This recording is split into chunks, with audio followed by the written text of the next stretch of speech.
ultimate lubricant. Mortis. What's up guys, it's Freddy Gaspo and I use RSR suspension on all my drift cars. I love RSR. Iyo RSR Ichiban.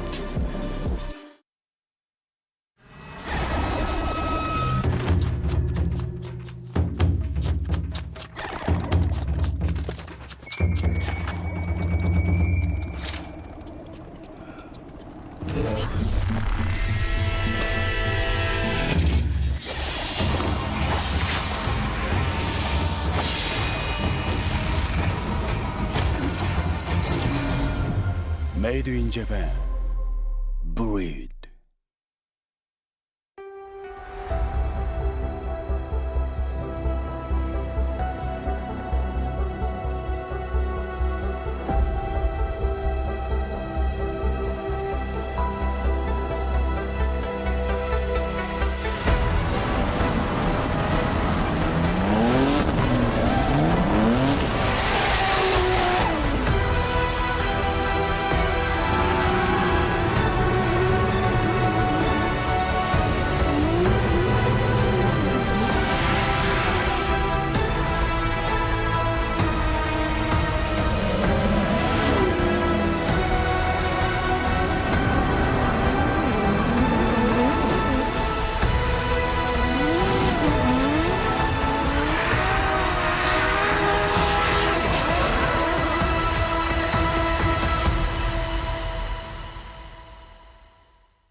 Welcome and welcome back to those of y'all who watched the qualify yesterday to the Okayama Tire presents Formula Drift Japan FDJ2 Okayama International Circuit. This is round 6. This was supposed to be the last round, but they had a delay. They had to cancel the last event, which was round 5 at Okayama, and that will be in a few weeks ahead of here. So that would be the last round, but we're just gonna call this the round 6, even though it's still the round 5. But it doesn't matter what round it is, it's drifting. So we get to watch drifting here, especially at this beautiful, huge international track. These FDJ2 drivers had been struggling yesterday in the wet, and it looks like the weather is nice today, so we're good to go. And no excuses, no wet conditions, no patchy tracks here. And usually the FDJ2 drivers are driving on smaller tracks. This is quite a challenge for some of these drivers because it's a big track, huge entry, has a wall, and a lot of switchbacks. So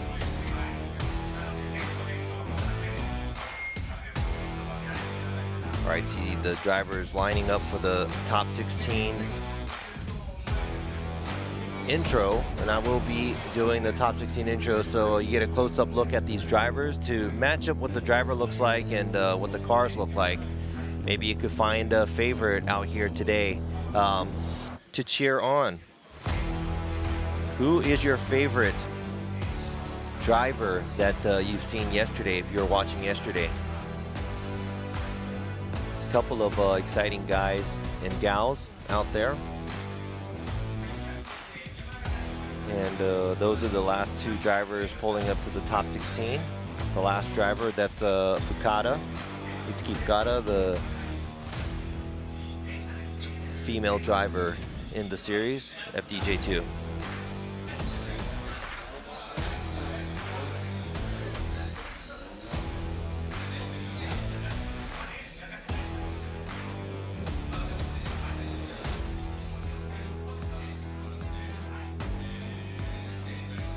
so J2, they have a sprinkle of different kinds of cars. Obviously, the favorite here would probably be the JZX. There's a GR86, also an Altezza, S15s, R30BB Skyline, and we have one vehicle, S14, and one vehicle with the old school Z240Z front end on the S15. I think that is driven by Mr. Anning. There's Mr. Takahashi, his race control down there, guiding the vehicles to line up for top 16. So the FDJ2 is a spec tire class. All the vehicles are driving on Yokohama tire Advan 8009s. So there's no excuses. It's all about the drivability, how well the driver can drive, car spec, car settings, because all the tires are the same. So well, the only thing you could change is maybe the size by a little bit and the air pressure. So we're almost going to kick this off and announce the drivers. But yeah, thank you for tuning back in, guys.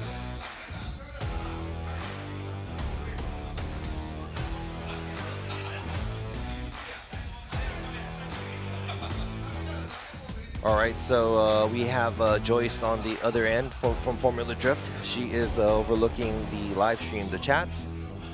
So say hi to Joyce. And I will see everybody in Formula Drift USA in 2 weeks of time for the last round of Irwindale. To see these drivers, and especially this lady driver, Masayo Minoa, her son, Hiroya Minoa, currently 4th, I think, in the US series. All right, let's get right to it. It's going to be the Japanese national anthem.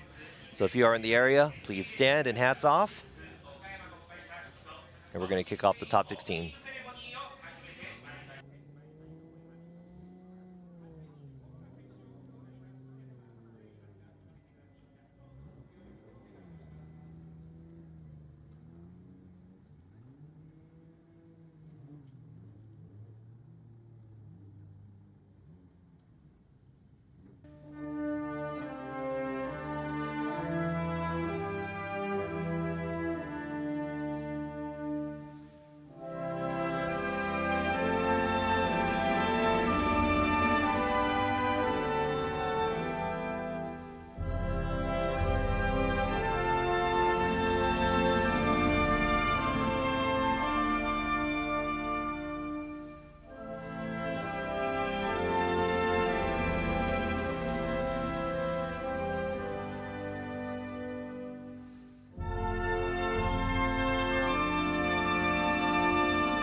All right, thank you.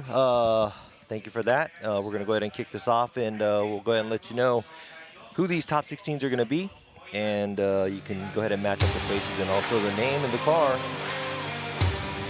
All right, here we go for the 2024 FDJ2 Round 6 here at Okayama International Circuit, the top 16.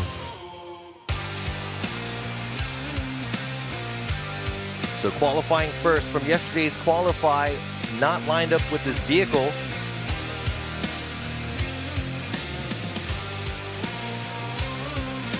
Not lined up with this vehicle all the way to the left. Here you go. He is driving the Team Kazama IS350 convertible. Car number 75, Koji Nagase.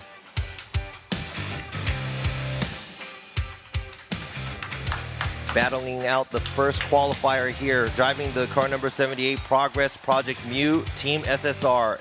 He is in a JZX 100 Cresta. He is Kazuma Ikemoto. Second battle in the top 16. This is going to be a YouTuber fight.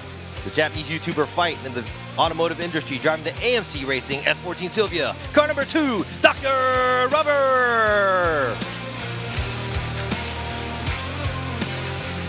And these guys are familiar with each other. They're friends, but they're going to be enemies on the track, driving the Team Academic with Watanabe S15 Sylvia, car number 20, Mr. Anin.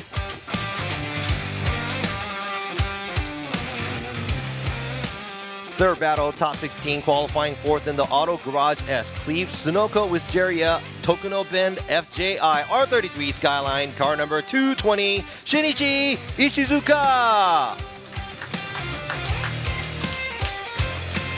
And he will definitely not make it easy for Ishizuka to move on. Car number 88, driving the Japan Environment and Development Racing with N-Style S15 Sylvia. Car number 88, Shintaro Nakamura.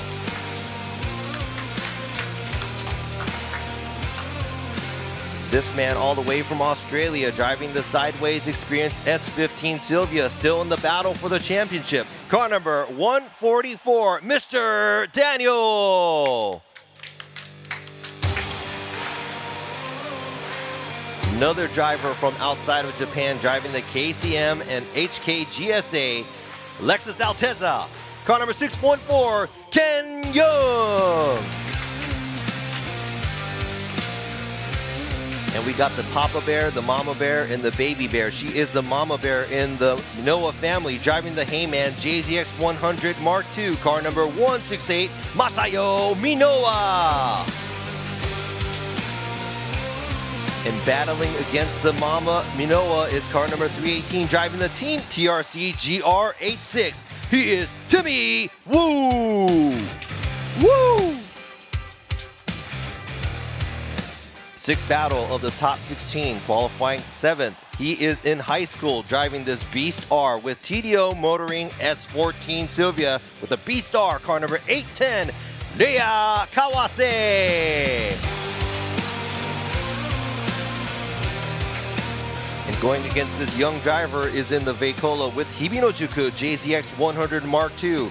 Car number 909, Shoichi Katayama.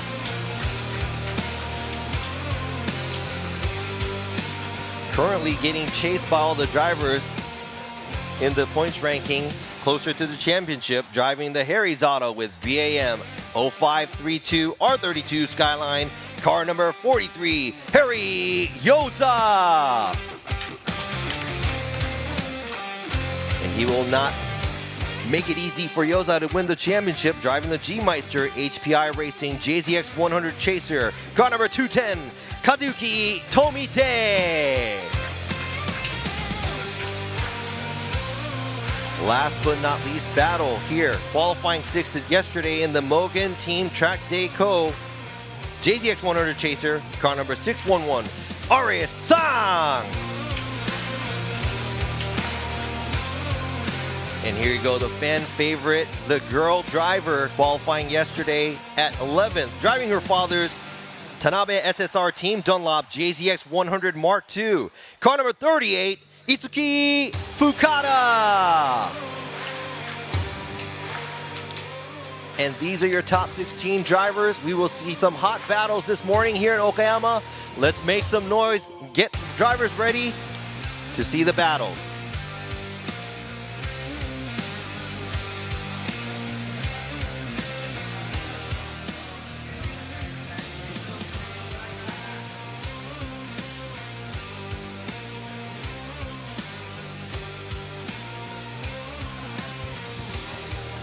Whew.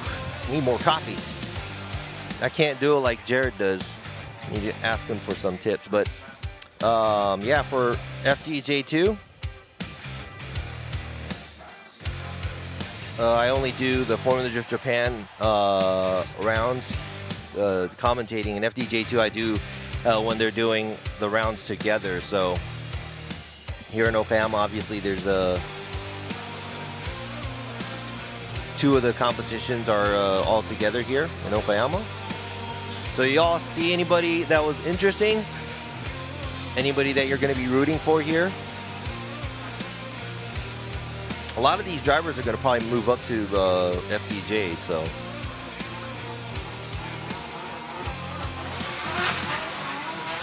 And I'm pretty sure there's going to be more international invasion to Japan next year. I already know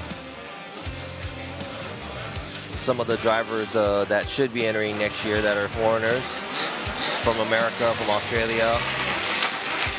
It's going to be an interesting year for Formula Drift Japan.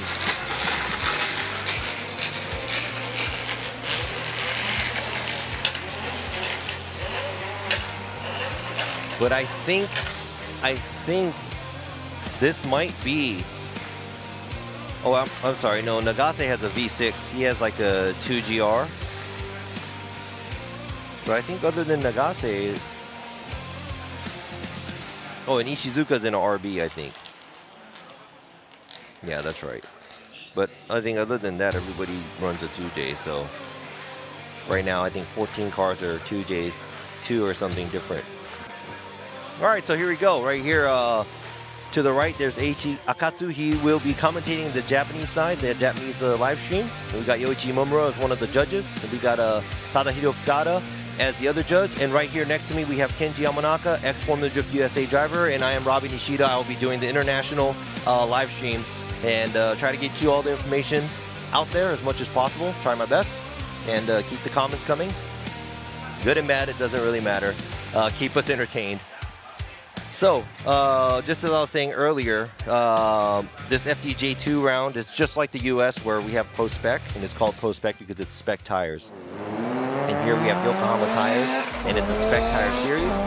And the drivers, all of the drivers will be using the Advan Nova 8009s. And since it's a spec tire event, the grip level, it's all equal. So it's really up to the drivers, how they drive and their abilities of how to set the cars up and how to drive the vehicles. So it's going to be interesting. It's a little different. And the 8009s, all the Yokohama tire sponsored drivers, and FDJ also uses the same exact tire too. So this is nothing less than what the FDJ drivers are using. All the drivers here are on 8009s and equal. So let's go ahead and introduce to you guys some of the supporters and sponsors that we have here for FDJ2.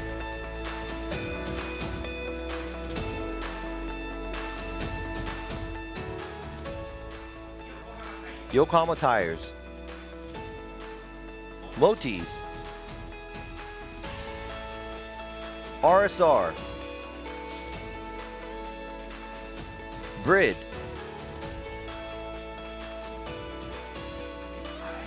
Arai Helmet, Advantage Neo, Hummingbird,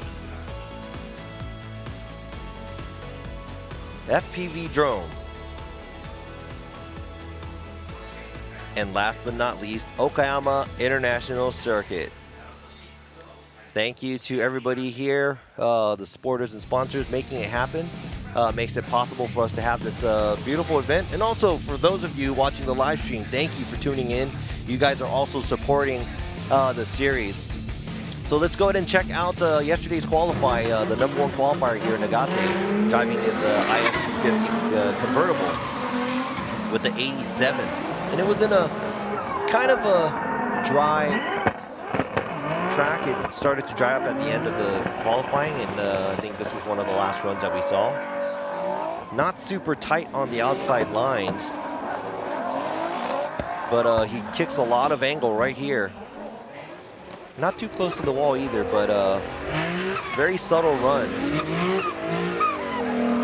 So that's the 87-point run. 1本目の点数を自分の中で2本目走る前に14位、15位って話は聞いてたんですけど、まさか16位以下だっていうのは思ってなくて、ただ2本目は確実に点数を上げたいっていうのところがあったんで、1本目練習から1本目、1本目から2本目って大きくセット変えてやりたいことがあったんですけど、予想以上に路面が乾いていて、なかなかこう思うような走りができなかったんですけど、そのカバーできるところはカバーして、で点数を入れていただいてというところで1位取れたんで正直嬉しいです。ファンの皆さん、多くの応援ありがとうございました。あいにくの天候で雨降ったり。太陽出てきてちょっと暑い場面もありましたけど、明日もいい走りしますので応援のほどよろしくお願いします。And yeah, thanks. Please cheer me on.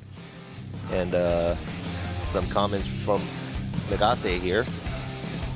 He's an ex FDJ driver. He does FDJ2 now.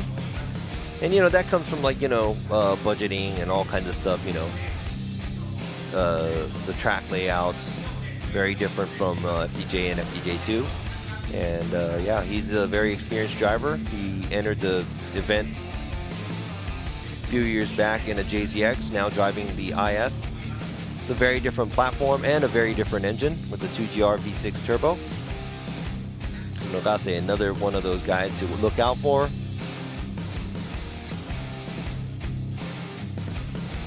And yeah, thank you. I like my hat too. I need to pick one up at Irwin though as well. I think they got the limited one, so I need to make sure that I grab one of those as well.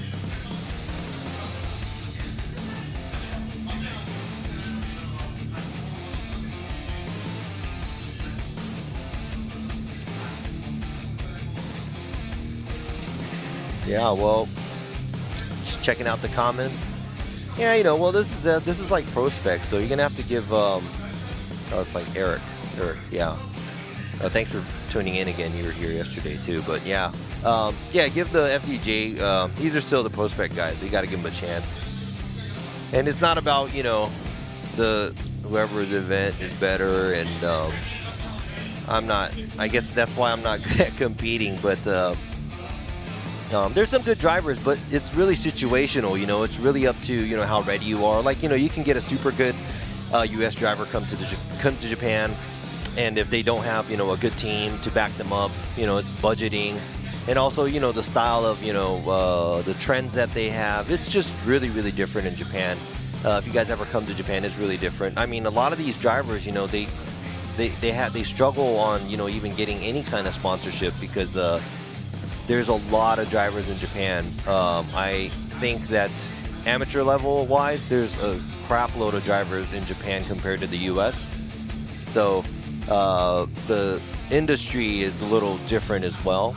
And also, as a sport, I think the US gets a lot of support from, sponsorship is pretty common in the US, and it's really different in Japan. And that's what I felt when I was competing in the US. And also, some of these guys do it for fun, and a lot of these guys do it out of pocket too. So, especially for FDJ2.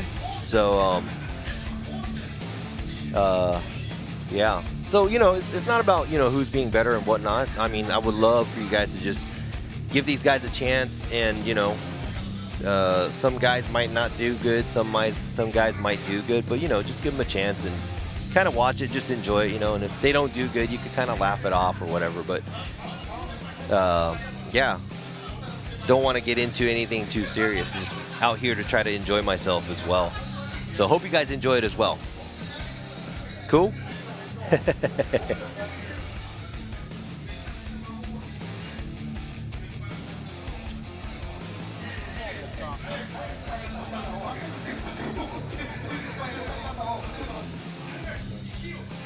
Yeah, so give us a minute. Oh, that's one of the mopeds. Man, these mopeds, these 50cc two-stroke mopeds that we have in Japan, I mean, there's a crap load of them everywhere. And I think the two-stroke ones are getting more expensive now because they're getting shipped out of Japan, and I think they've been making four-stroke scooters. So I have one too. I have two of them actually. I'm just holding on to them because one day we're not going to be able to ride these, so or not ride them, but it's going to be way too expensive to buy.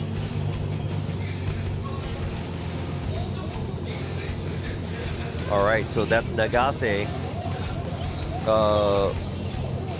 getting into his car. I don't know what the reasoning was behind it, where his car wasn't at the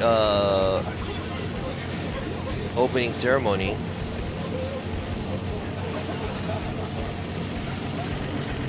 Goes the 2GR, the V6. I think Gucci was running this engine for a season. He's back in a 2J now.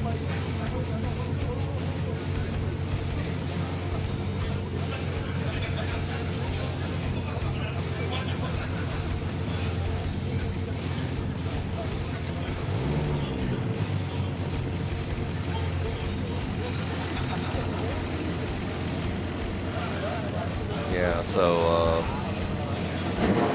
looks like Nagase is getting ready to go and leave.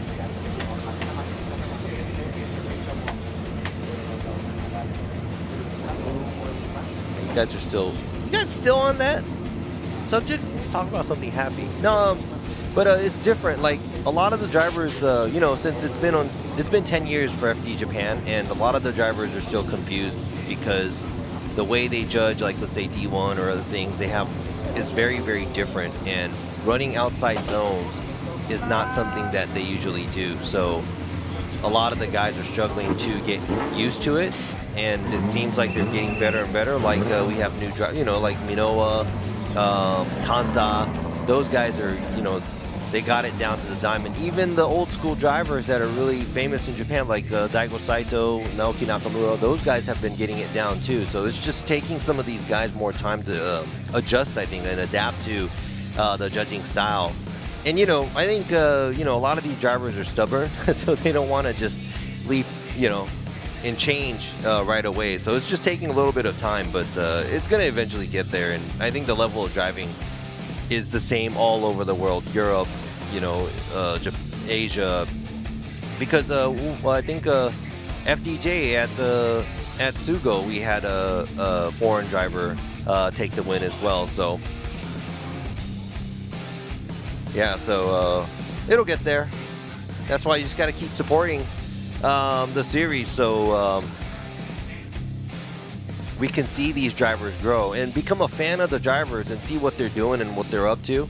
And if you can do that, you know, pretty sure that would give motivation if they have people cheering for them, you know. So just keep supporting the sport, regardless what it is. It could be anywhere. Because I'm not like about just comp drifting. It's just drifting in general. I grew up with drifting, and it's pretty much my life. So yeah, I'm more happier to see more people support the sport. All right, so we got the two drivers in the burnout box. We have Ikemoto and Nagase. Nagase to the right in the IS convertible, and in the JZX 100 Cresta. Usually we see Chasers and Mark IIs, but Ikemoto is in a Cresta. I remember up until last year, Ikemoto was in a blue and white S14, but now he's in a JZX platform. Very different, but you know, he made it into the top 16, so driving a different car probably doesn't really matter to him. He's just another thing with 4 tires on it, right?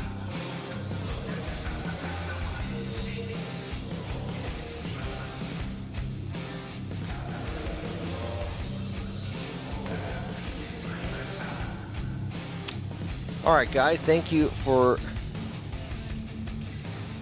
being patient. We're finally here to see the battles.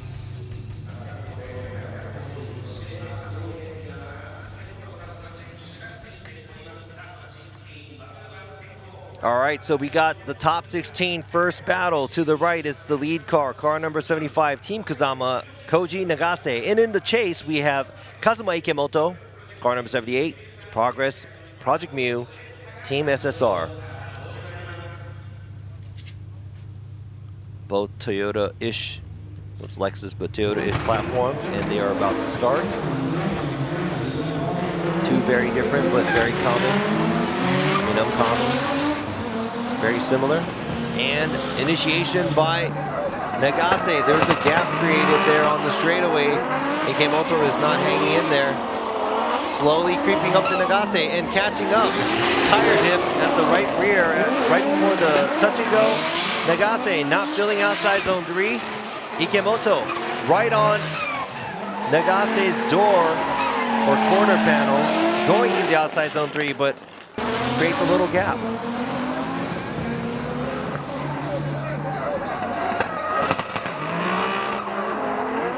All right, so Nagase does a good job here at outside zone 1. Touch and go, very shallow angle, shallow line at outside zone 3. And Ikemoto's doing everything he can to keep that proximity.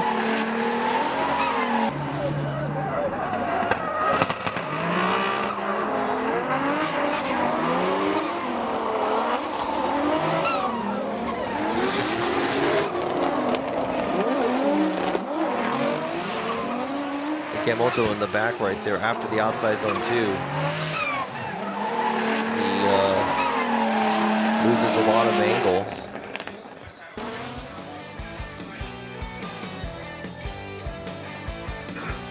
but I watch it as a judge. But I could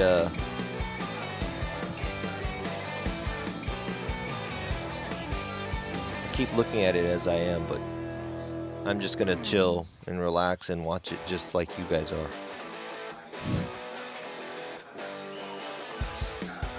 Yeah, and you know, all these cars being hooked up, I mean, that's like the #1 problem, because I drive through this thing, and I mean, it's not fast, but I can hit all the lines in a stock automatic ISF with like 6 kilos of air in the back. So I think it's just a matter of some of these cars are hooked up more than with the power. And it looks like Nagase giving Ikemoto a lot of space, but Ikemoto not able to make it out to the outside zone 1. Lead position, does a good job at the touch and go. And Nagase falling behind Ikemoto right on the middle line at outside zone 3.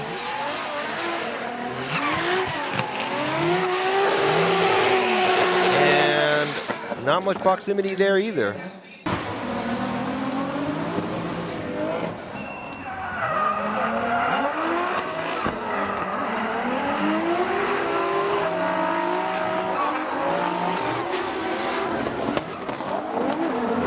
So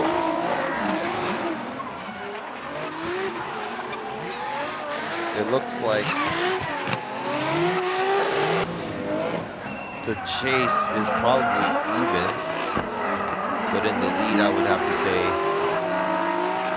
one driver did a little better at outside zone 1, but everything is kind of the same.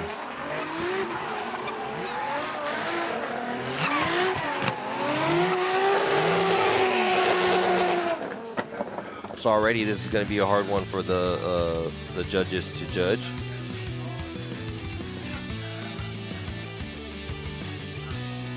And here we go. Who is going to make it to the grade 8? All right, so all 3 judges going with the one more time. So we're going to have to watch this battle one more time to see who's going to move on.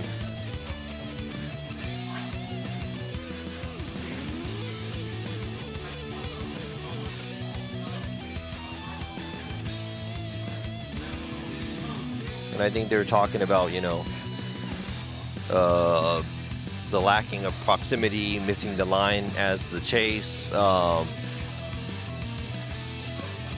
you guys probably kind of thought that was going to go one more time, yeah? You guys had in mind.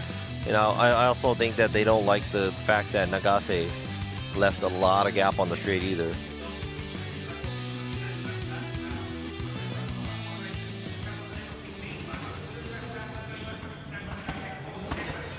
All right, we got the second battle in the top 16. It is led by Dr. Rubber from AMC Racing. And in the chase, we got Mr. Anning from Team Academic with Watanabe. Both 2Js, both S chassis, but one looks totally different. Looks like there's a gap created. And in the chase, we have Mr. Anning, Dr. Rubber leading. Dr. Rubber right on the outside line at the outside zone 1. Shallow angle, but gets closer to the outside zone 2 and the touch and go. Okay job at the outside zone 3 area and the switchback. Mr. Anning kind of within proximity, but overall, I would have to say that was a pretty good lead and an okay chase.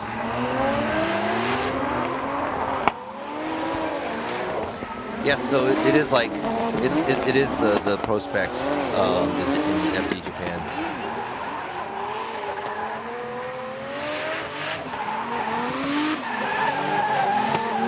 Yeah, that's right. You guys could probably drive this thing in the simulator or with the sim. That's pretty cool. So you could actually go and find these tracks and drive on them. You don't have to physically be here. You can do it on the sim. So pretty awesome.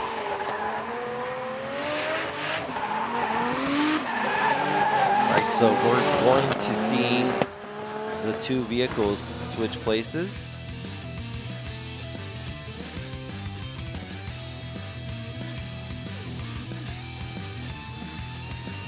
Now I think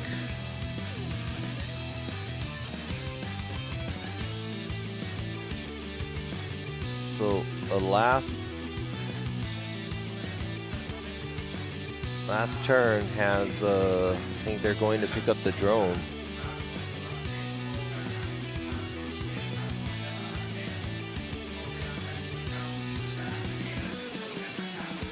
We go to the right, we got Mr. Onion. To the left, we got Dr. Rubber. Mr. Onion with the S15.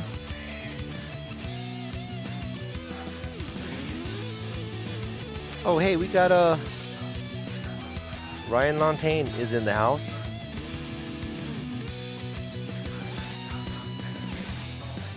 He's actually here to take, oh, actually, no, I'm not even judging, so I'm just watching and talking.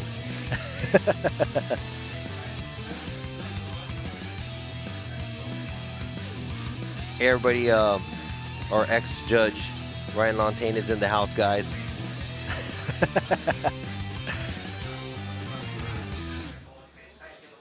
Really, really good guy. He's a really, really good guy, and very, very passionate for the sport. So, for those of y'all who don't know, you know, us judges are very, you know, we're serious at what we do, and it's not like we just flip a coin. There's a lot of thought going behind it. So, regardless if you agree with us or not, you know, we do work pretty hard. So, Lantagne did. Thank you for your service, sir. He retired as a judge last year.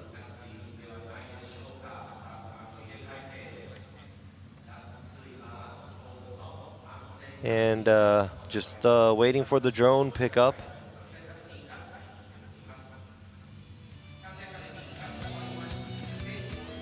Give us a minute.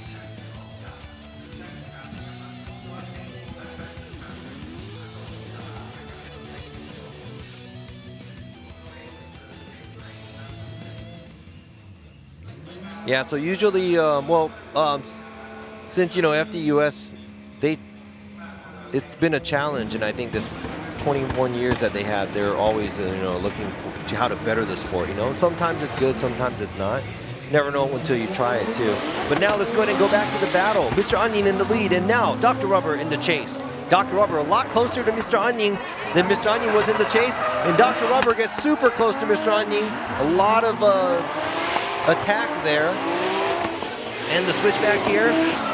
Mr. Onion doing a good job at outside zone 3, but Dr. Rubber looks like he's in the smoke, but he keeps the drift. And now it looks like they ended up in the same place. Now looks like Mr. Onion looks pretty comfortable in the lead, but there's a lot more action in the back where Dr. Rubber is giving more chase with more proximity and excitement, but a little sloppy too. So what are the judges going to see in this?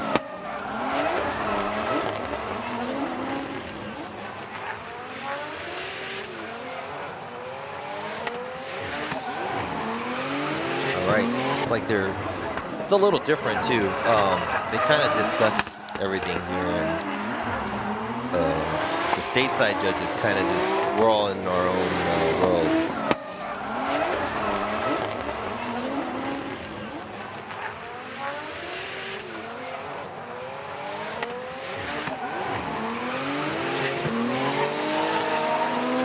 Yeah, so there's mistakes made by Dr. Rubber in the chase. But also, I do kind of see it as, like, let's say if you do something crazy and take a big risk and make, you know, a smaller mistake, I kind of would let that slide because you're taking that risk. Because, you know, it is nicer to see drivers take more risks than being safe, but we don't want to push them too much where it's going to become dangerous too. So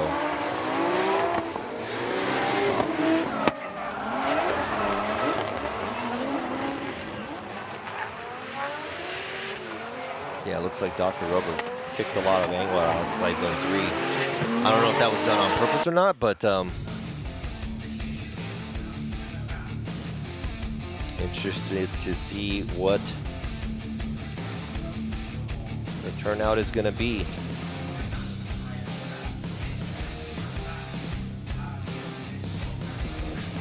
All right, so we got the crowd out here. A lot of the yellow flags you see, they're here for Mr. Anni and Dr. Rubber.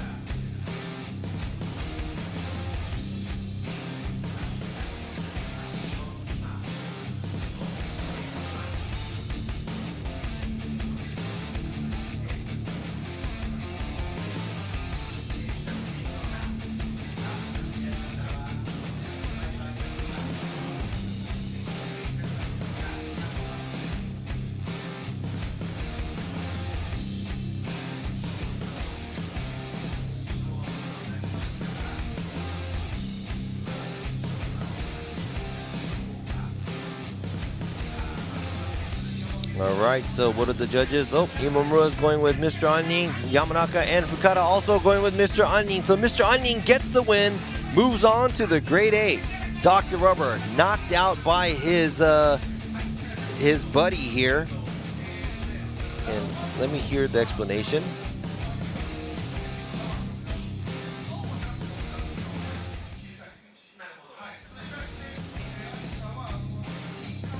And saying Dr. Rubber slightly shallow on the line in the lead, and Mr. Anning being a little shallow on the line as well. But Mr. Anning,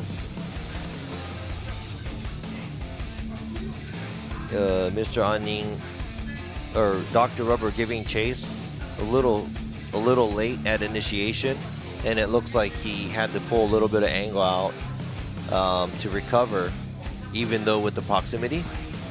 And those are the areas where they were looking at.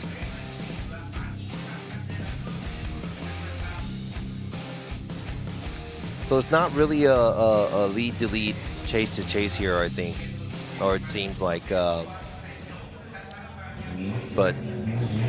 I'll try to get all the explanation from the judges as much as possible. All right, so the next driver, we have Shinichi Ishizuka in the lead position with the Auto Garage S Cleve Sunoco Wisteria, the North Bend FJI. And in the chase, we have Shintaro Nakamura from Nihon Kankyo Environmental Racing with Ensao. Ishizuka, a veteran in FDJ2, knows what he needs to do. Not close to the touch and go. And it looks like a shallow line to the outside zone 3, and also Nakamura more on a shallower line. And both vehicles finish the track.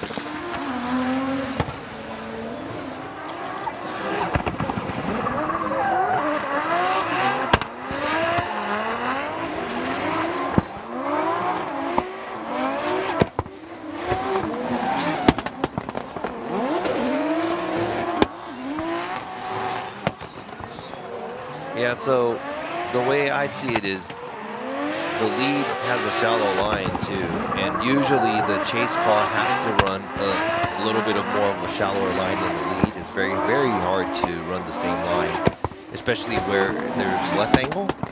If the car in the lead is shallower, then it's really hard because pretty much the chase car has to kind of get right behind them to match the line. So that's really, really hard. So of course, like this, obviously the chase car is going to run a slightly shallower line. So I think it's the difference where you're looking hardly closely at the lead car or the chase car.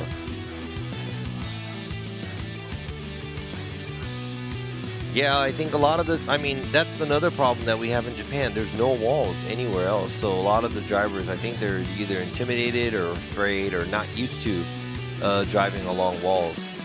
And I think the only wall that I know is probably the entry at Meihan.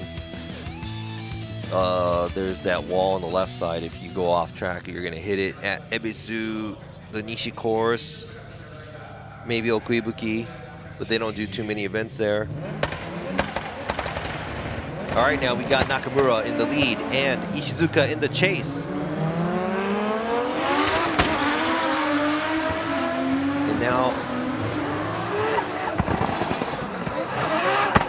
Nakamura initiates Ishizuka in a position, but about 2 cars behind. Nakamura, nice switchback at the touch and go and angle, and he runs oh, there's a huge correction in the lead. Man, that was a waste. It looked like the line was going to be pretty good, and he was kicking out really nice angles, so unfortunate Nakamura's switchback, I'd have to say, at the touch and go looked beautiful.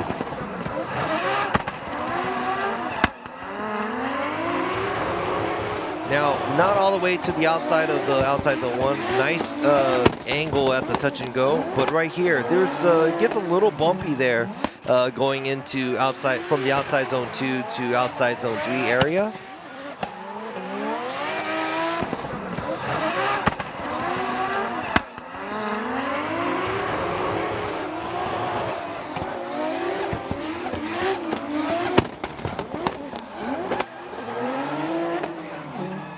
So that's a huge correction by Nakamura, and that might be the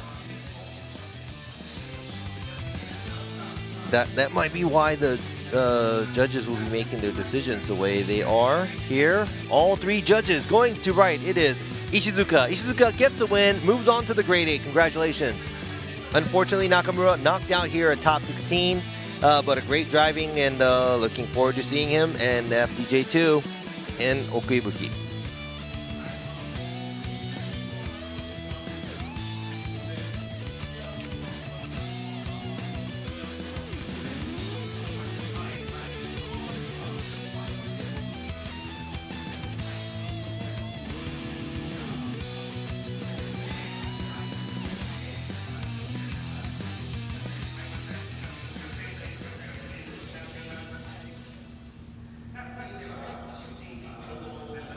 Wow, what is going on?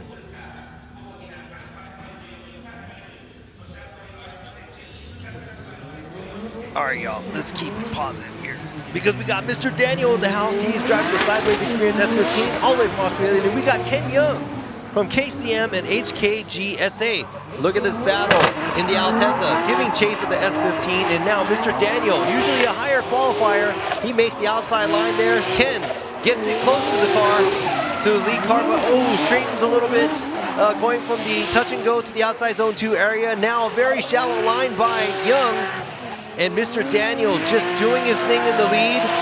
Nice job, a lot of angle, a lot of throttle. Yeah.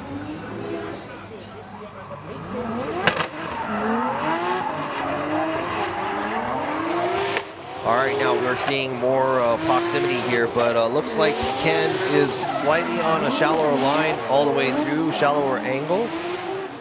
So I think he's concentrating a little bit too much on trying to stay close.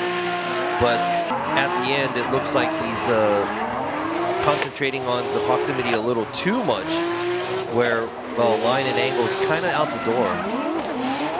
So hopefully we can see him lay down a pretty sick lead run. Yes, Mr. Daniel's car looks pretty sick. I really like it. It really pops in all the smoke.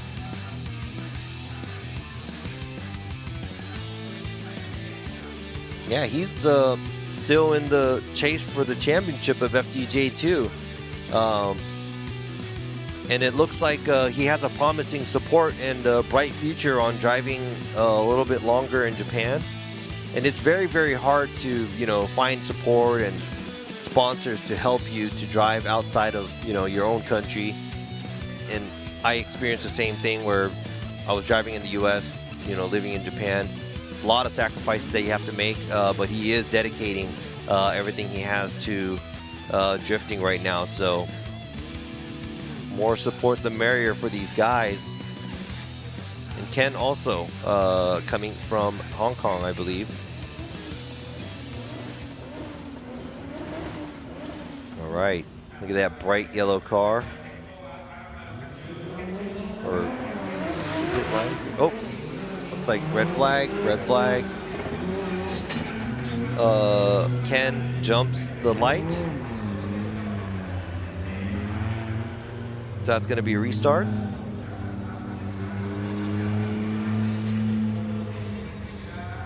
Yeah, I said lime yellow, maybe. I was getting a little afraid of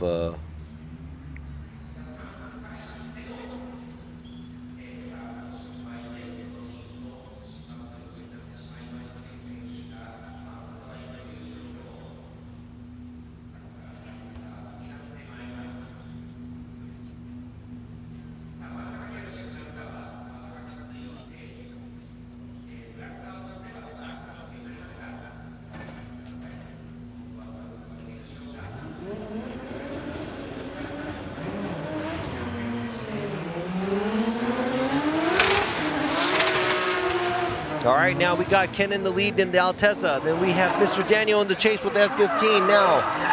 2-3 car gap on the straightaway, but we have Ken wobbling through the outside zone 1, making it to the outside zones. Mr. Daniel trying to gain proximity from the touch and go area to the outside zone 2. Dips the tire right there before the finish line at the inside clip. All right, so once again, not too much of proximity by both of the drivers. Mr. Daniel trying to stay on the same line, but he is miles away and plays catch up here at the outside zone 2 area and has to shallow up on angle.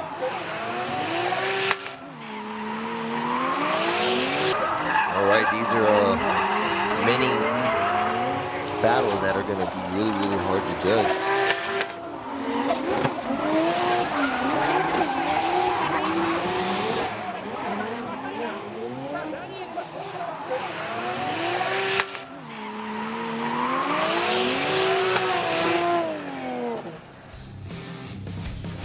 Yeah, so the way I see it is, you know, the lead to lead, chase to chase kind of deal here, where this is where it really works, because when you have battles like this and you have to one more time it, it's really, really hard.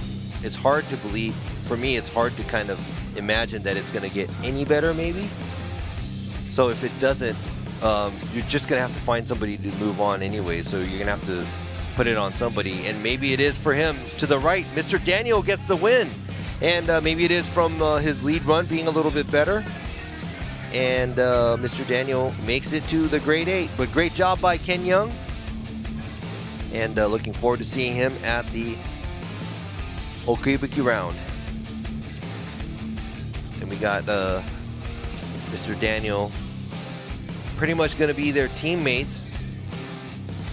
His teammates, and also, you know, heard some rumors of another Australian driver that is their teammate as well. So we're going to see their Australian invasion to Japan next year, maybe. That was Fausto's team out there. We have quite a crowd here. A lot of them are here. Like I said, you know, a lot of the fans are here to see the YouTubers, the Japanese YouTuber drivers, Mr. Onion and Dr. Rubber. And now let's go back to the one more time battle that we have Koji Nagase from Team Kazama in the IS 350 Coupe convertible, and Kazuma Ikemoto, car number 78 in the Progress Project View Team SSR.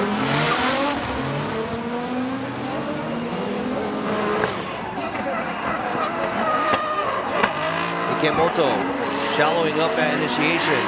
Nagase running the outside line. Missing the outside touch and go. Not close at the outside zone 3.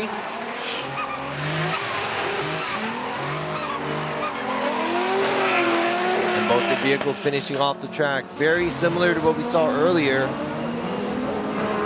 But it looks like there was a bigger mistake made by Ikemoto.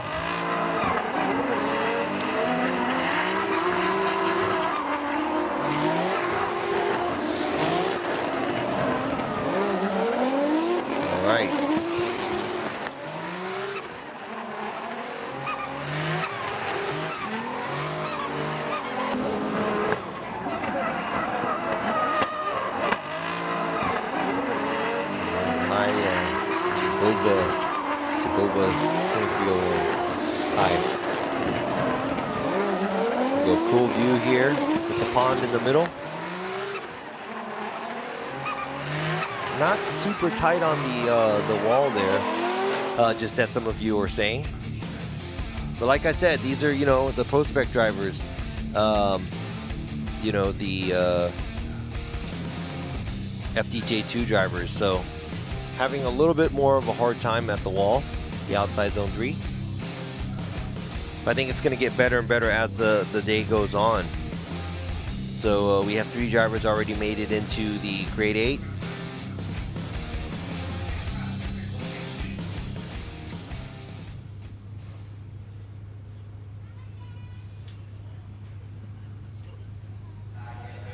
Okay. All right, so we have Kazuma Ikemoto in the lead and Koji Nagase in the chase.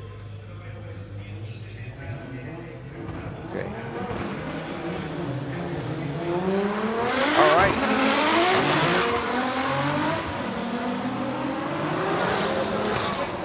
Ikemoto kind of got stuck there. Initiation didn't flick it right out. Nagase keeping a safe distance again.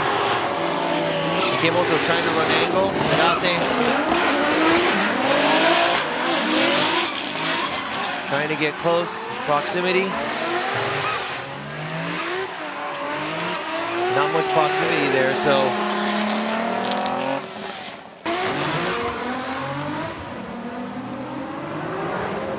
all right, Eric, just be patient on the good count. It'll come up.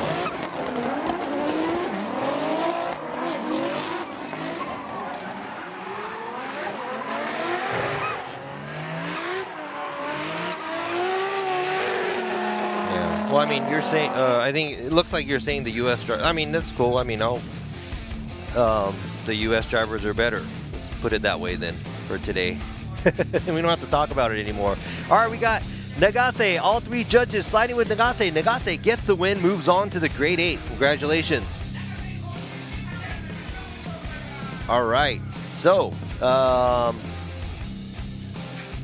we have half of the top 16 finished right here. So let's go ahead and move on to the next.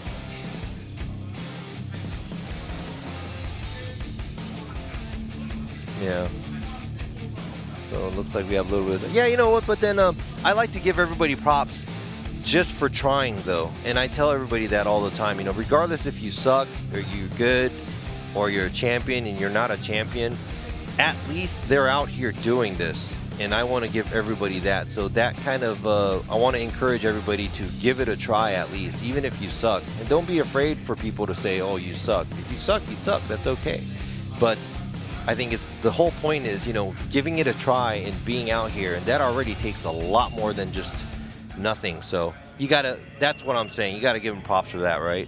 Regardless of the skill level. All right, now let's go ahead and see. This is Masayo Minoa, the Mama Minoa from the Heyman family, car number 168, driving her JZX 100, and we got Timmy Woo from TRC driving the GR86. All right, so Minoa initiates. And Timmy Woo, clean initiation behind her as well. Nice outside line by Minoa. Now the switchback at the transition. And Timmy Woo gets a little too close there at the outside zone too. Minoa not super close at the wall, but Timmy Woo keeping that pressure on in the chase position. Great job by both of the drivers. And Timmy Woo keeping that pressure on most of the time in the track. Minoa, one tire slightly out at the outside zone 1, but she does try to keep the outside line a little shallower than her qualifier run in the lead.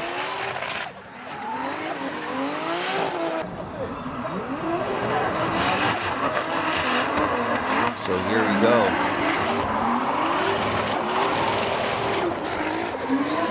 Looks like Timmy Woo does a good job with proximity, but he does not make it out to the outside zone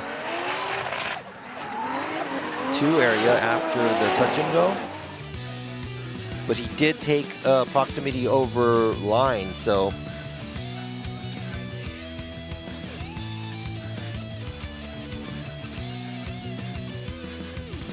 Now this is going to be interesting to see what's going to happen when they switch places.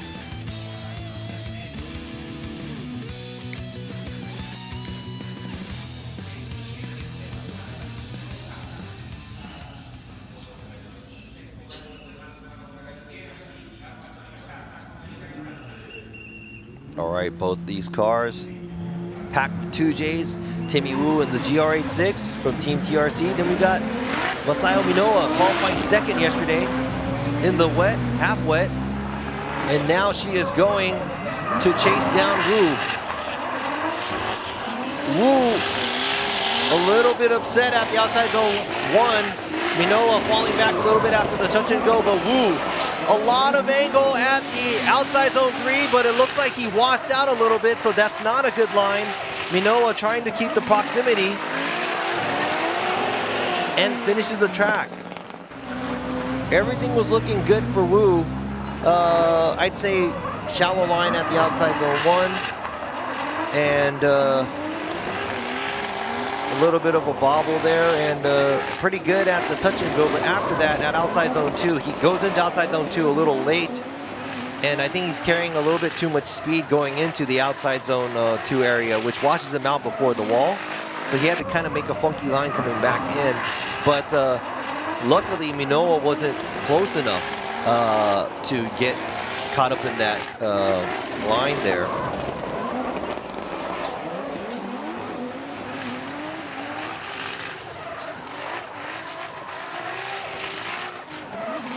So now this is going to be another hard decision for the judges to make.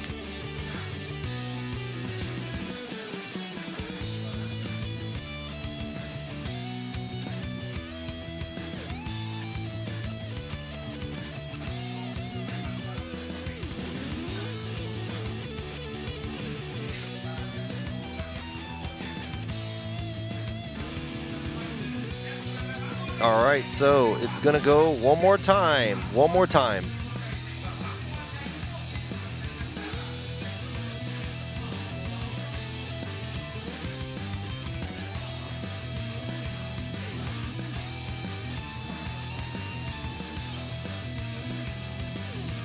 So yeah, so they didn't, the mistakes that Wu made,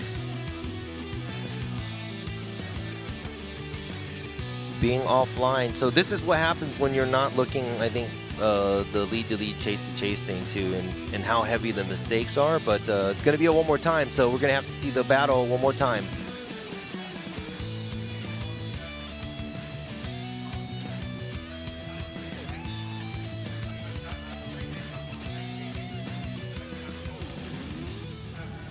All right, so we're gonna move on to the next battle.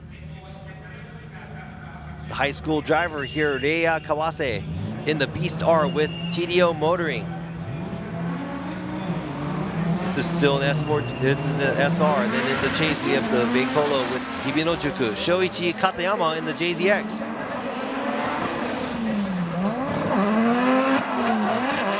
All right, Kawase making his way to the outside zone, and Katayama trying to mimic the lead driver. Katayama dips the tire in the chase at the outside zone 2. Kawase doing a good job near the wall. And Katayama trying to keep that pressure on even after the wall ride, and finishes off the track.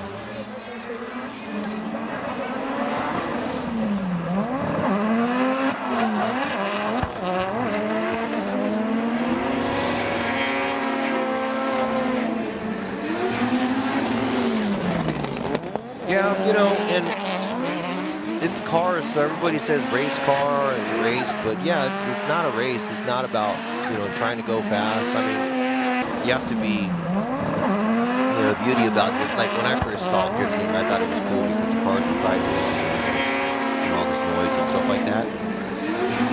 So, yeah, I think some of these cars, I think Kawase did a good job. It's really balanced.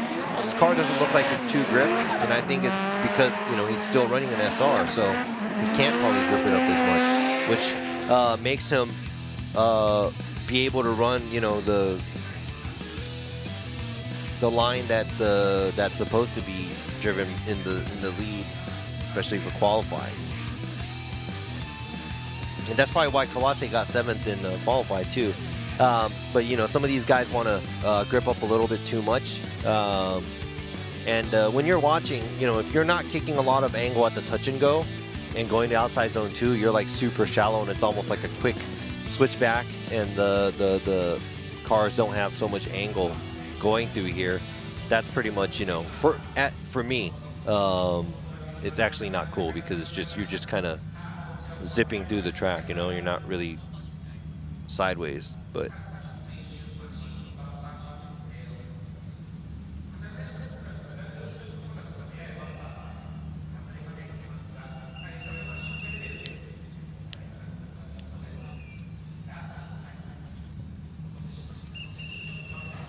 All right, they're just checking out Katayama's car. I think he dipped some tires off track. Make sure nothing's falling off the vehicle. Because now Katayama is going to be in the lead and Kawase is going to have to give chase. Now this is where everything's going to play out, where Kawase, not sure how much power difference there is with Katayama, because I know Katayama's running a 2J, and how much grip he's running either. So it really is up to the straight. And Kawase looks like he's doing a good job to hang in there. And there may be weight difference by these cars too. So Kawase washing out a little bit too much in the chase, a little bit too much. And not being able to bring the car back to the touch and go. Katayama trying to get close to that outside zone 3 wall and finishing off the track. And this is exactly what I was talking about, what may have happened.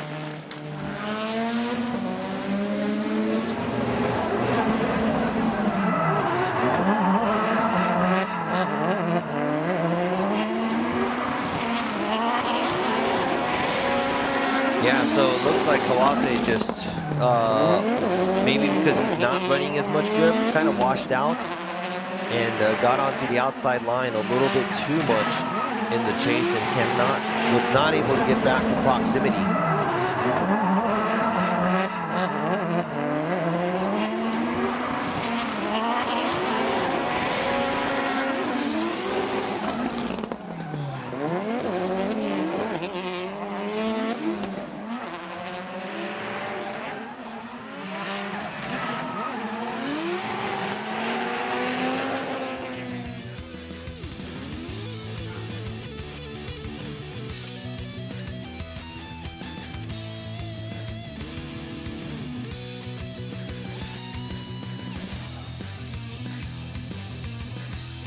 All right, so who is going to take the win? Imamura, Yamanaka, and Fukada going left. All three judges going left. So Katayama gets the win, moves on to the grade A in this high school student driver. Gets knocked out, Kawase, here at top 16. And yeah, he is high up in the ranking for the championship for FDJ2, but it's unfortunate he is leaving the bracket so early. But yes, Katayama, great job.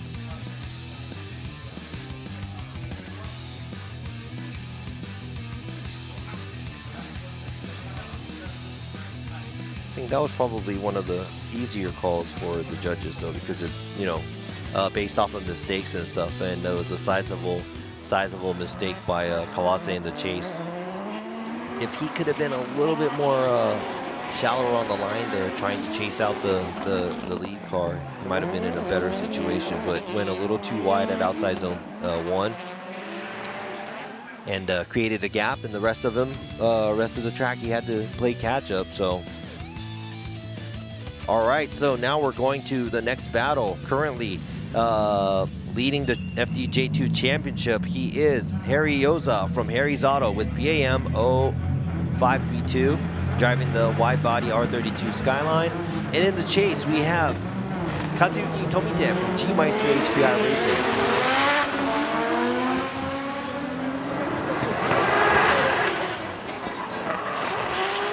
And both cars initiate. Yoza, as the points leader, dips a little bit too many tires at the outside zone 1, but runs a very tight line at the touch and go and outside zone 2, and now to the wall, pretty close at the outside zone 3. Tomite taking a much shallower line in the chase, and now he's getting covered in smoke and loses proximity at the finish line.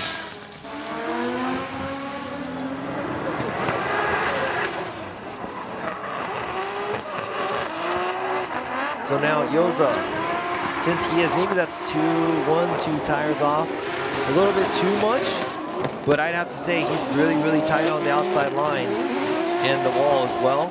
Very stable, pretty clean run, and this man knows what to do. Obviously, he's leading the championship, so.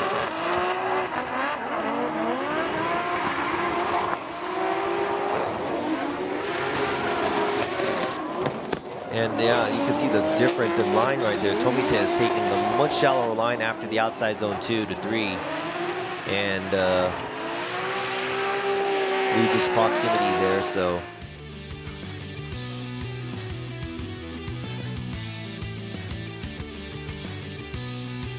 Yep, that's what I'm talking about. I like that lead by Yoza. Now Tomita is going to have to do whatever he can in the lead, run something spectacular. But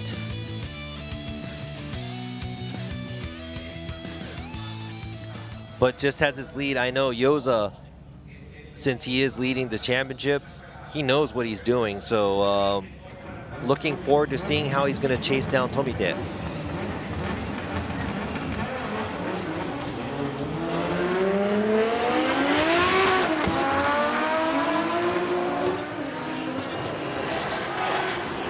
Yoza, something happened at initiation, but Yoza trying to make ground here to Tomita, trying to catch up, and he does a good job here at outside zone 3. He gets closer, no! Loses front grip, washes out, almost goes into the wall. That was a close one, but man, he saved it. I'm glad he did.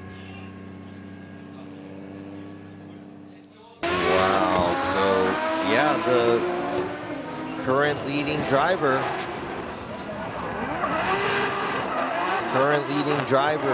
Harry Yoza, this does not look good for him to move on to the grade 8.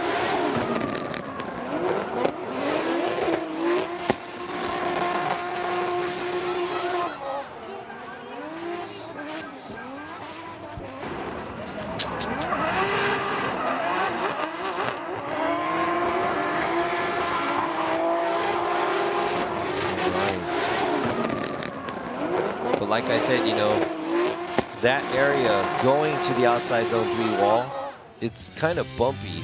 So unless you're on throttle from before the bump, it does just disrupt the car. And all 3 judges slides left. It is Tomita gets the win, moves on to the grade 8. Man, Yoza knocked out. Now we really don't know what's going to happen with the championship here because we have one more round after this at Okuibuki. And yeah, Yoza's knocked out here, so it's pretty much everybody's game right now if you're within the top 3 or 4, or maybe even 5. And I know Kawase was in the mix also, and he got knocked out at top 16 too. So Mr. Daniel is in the championship chase. Ishizuka is in the championship chase. And Nagase also, these 3 drivers has an advantage this event to, you know, try to create a gap in between these drivers or even catch up. There you go, Yoza. Initiation was already bad. And yeah, the outside zone 3 area by the wall, that was a mistake as well.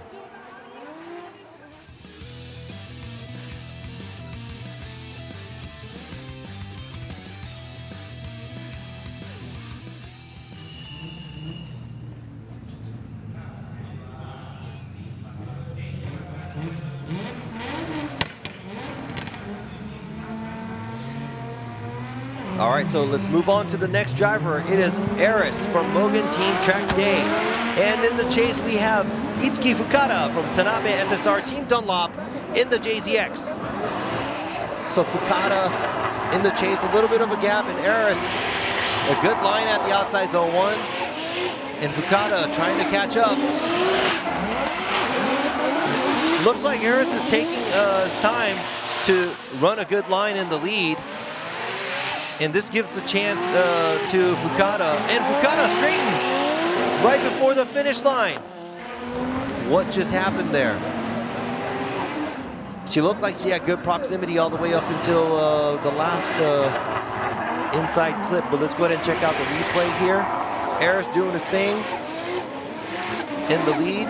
Not filling the touch and go area. Not super deep on the angle, but not making any major mistakes. Doing an okay job at the outside zone 3. Then right here, Fukada. And yeah, a mistake there at the inside clip right before the finish line. And that's going to be something the judges will have to look at. Looking closely, we have Fukada and her father is sitting here in the judging stand. There you go. Saw the straightening there. But you never know what's going to happen in drifting until you switch places. So let's see what's going to happen. Now Fukada will be leading, and Eris is going to be giving chase. I'm just calling Eris because Tang, Eris Tang. Sorry.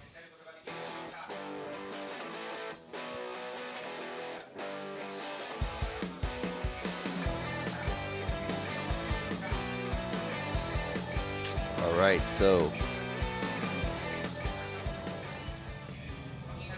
we're going to see the vehicles switch places now. Fukada is going to be in the lead, and Eris is going to be in the chase.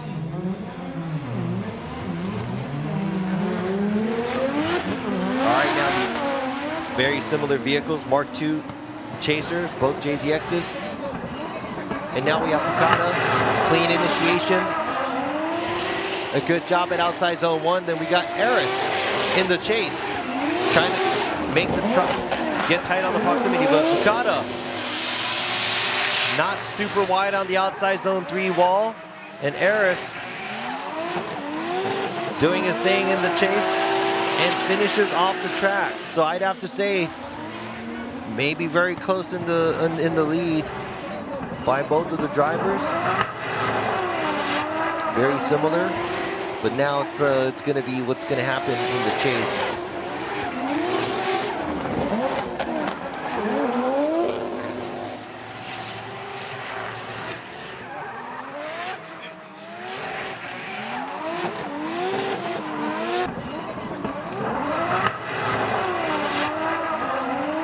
So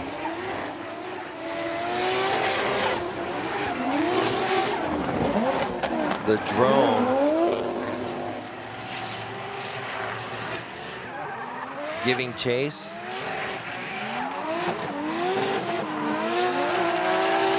Just waiting on the judges to make their decision.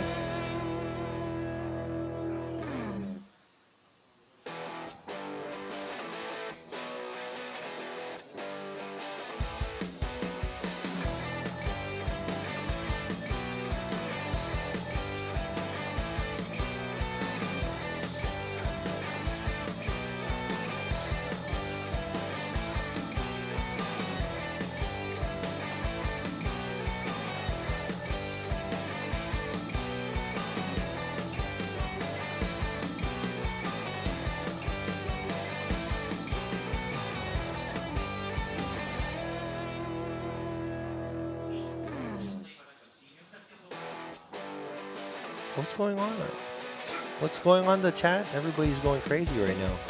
All right, so we have Imamura, Yamanaka, and Fukada all going with Eris. Eris gets the win, moves on to the grade 8. Fukada gets knocked out. A critical mistake made by her in the chase, unfortunately, is out. But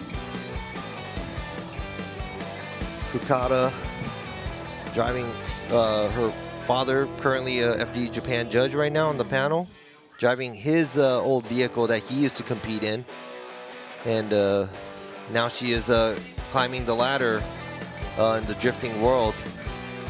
Did a great job, but a mistake, so unfortunate. But we'll see. Eris is going to go head-to-head with Tomite in the grade 8. Now this is going to be the last top 16 battle. It's a one more time. Katayama already moved on, and now it's going to be either Minoa or Wu. Timmy Wu in the GR86 to the left is in the chase position. Then we got Masayo Minoa in the lead from Team Heyman. Both passed for 2 days. FD US driver and FD Japan driver. Hiroya Minoa's mother, the Mama Minoa, now initiates clean initiation. Timmy Wu, a good pressure put on by Wu on the same line, good angle. Minoa tight on the touch and go, and Wu very close after the switchback to the lead car. Now not making it all the way to the wall. Minoa does a good job in the transition, not too close to the wall, but Wu the whole time not giving her any space. A great proximity. Very good job by both of the drivers. And you know what? Out of all the top 16 runs we've seen, I think this is probably one of the cleanest battles I've seen with good proximity and everything. So.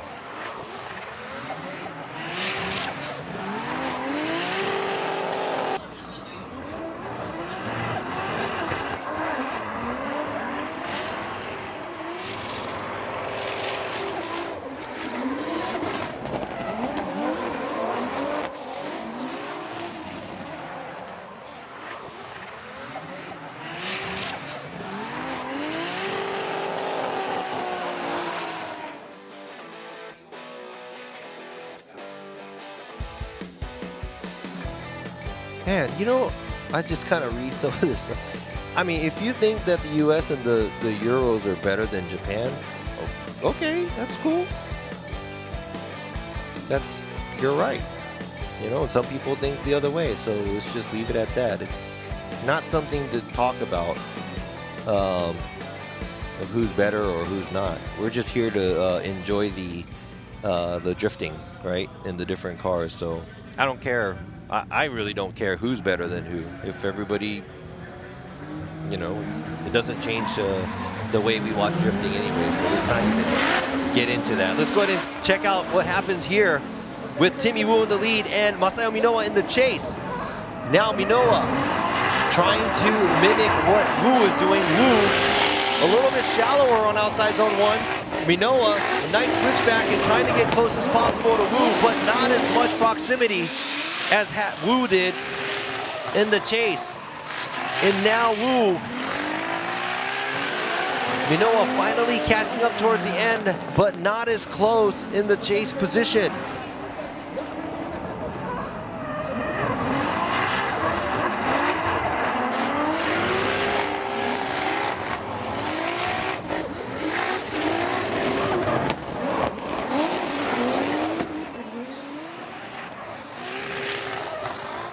All right, so Masayo trying to keep that proximity, but Woo,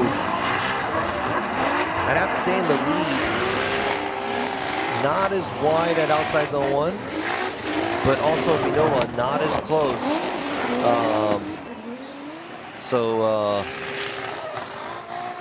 And you know, I mean, if you really look carefully in the lead, he looks like he's a little bit more gripped up and not as tight on the lines, but with that proximity in the chase, Timmy Woo gets the win, moves on to the grade 8.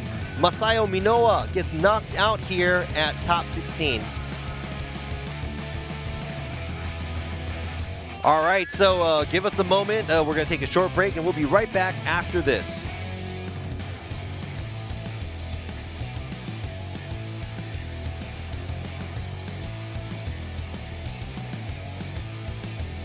Psych. I guess we're not gonna go commercial yet, but so yeah, so what do y'all think? I know you guys have mixed feelings about, you know, oh yeah, you know, they suck, we're better, and blah blah blah. You know what? All that out the window. Don't worry about all that. Just enjoy the drifting. I mean, and you know, I mean, I'm not even mad about. I think it's just, you know, I think it's funny. Everybody, it's a good thing that everybody has an opinion, and I love it, and I like to hear it too. But then, yeah, I mean, but you know, that's something that we should talk about. You know, if it's just like with your buddies and stuff like that, it's okay. But you know, these guys everybody out here is trying. You know, and then I'm not trying to say that everybody gets a gold medal for trying, but at least you get some credit for trying, right? But not everybody's gonna get a gold medal. The only gold medal is gonna go to the winner here, who does the best job. So we still have that. So it's still a competition. We're not giving out prizes to everybody. So that'd be kind of cool to see who's gonna come on top today. So only the strong survives, right? But also you got to give everybody props to give it a try. So here we go. We're gonna take a short break. We'll be right after. We'll be back for the grade 8.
ultimate lubricant.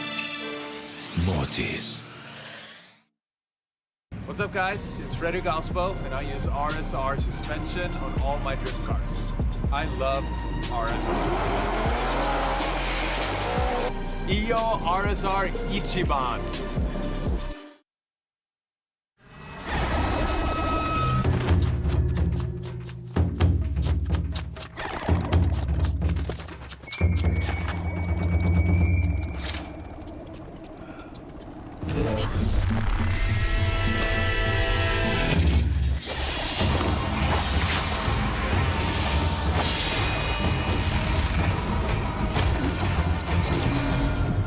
Made in Japan.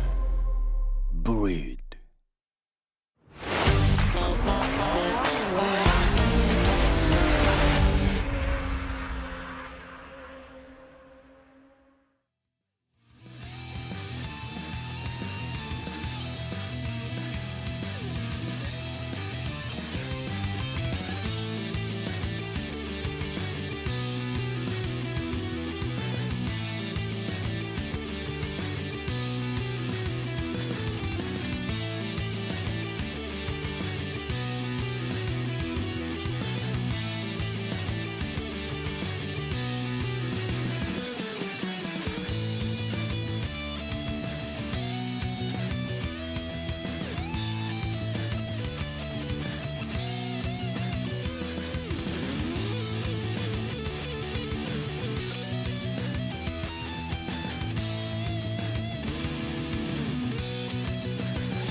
All right, we're back here for the 2024 Formula Drift Japan FDJ2 Round 6.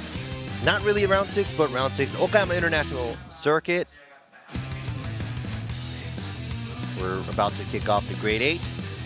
But yeah, thanks for tuning in, guys, from all over the world.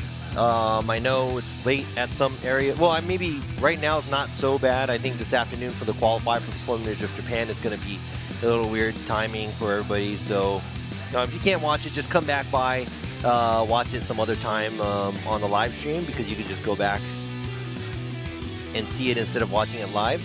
But yeah, those of you out here, thanks for dropping comments and stuff like that. But and a lot of input and also a lot of opinions. I always I appreciate every one of them too. So, and looks like it's a good drifting weekend for some. There's a lot of things out there, and yeah, we're seeing stuff like it says Indonesia, and, you know, other prospect series in Japan and whatnot. But yeah, good weekend for drifting, right?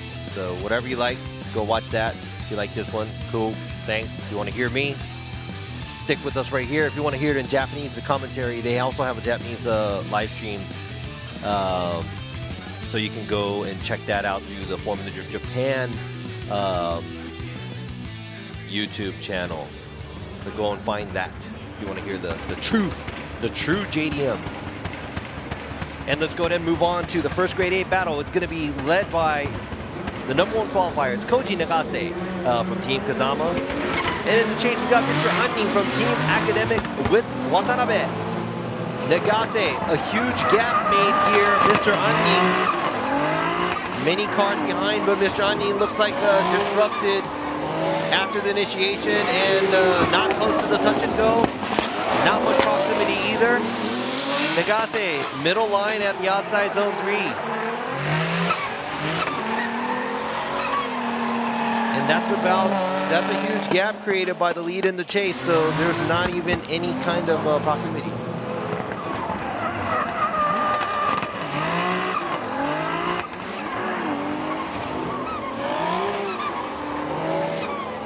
Yeah, I didn't do my double piece yet.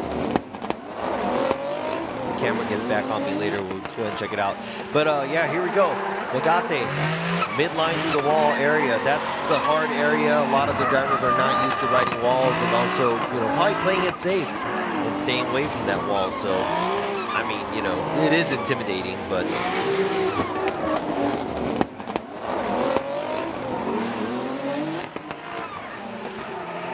thank you guys. You know what? I wish I could actually drink and do this. It'd be very, very interesting. Because I already talk a lot, but when I drink, I talk more. So now we got the fans out here for Mr. Anning, a really, really big Japanese YouTuber.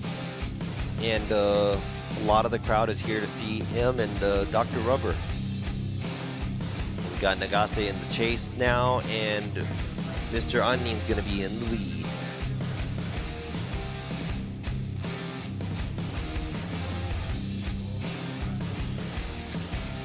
Yeah, so talking about, you know, the points, now it's kind of going to be up in the air because Yoza got knocked out at 16. Nagase is still in the chase. I think Nagase is second. And Mr. Daniel, I believe, is in third. All right, so Mr. Anni in the lead. Yes, that's an S15, but it has a 240Z front end conversion. And we have Nagase in the chase.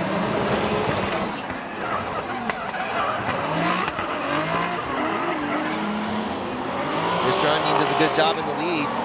Nagase keeping the pressure on him. Mr. Anning also midline through the outside zone 3 area. Nagase looks like he is a little bit closer than where Mr. Anning was.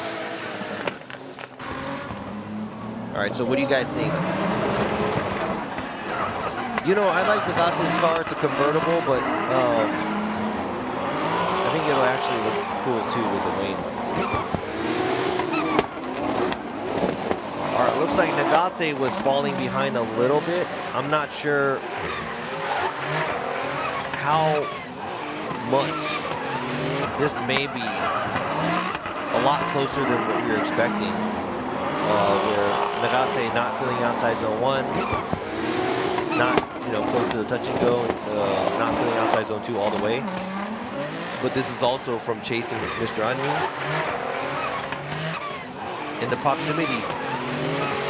Now I'm trying to play it back in my head. Mr. Anning was gap 2, but the proximity wasn't, I don't know, maybe it's not a big difference in the chase position.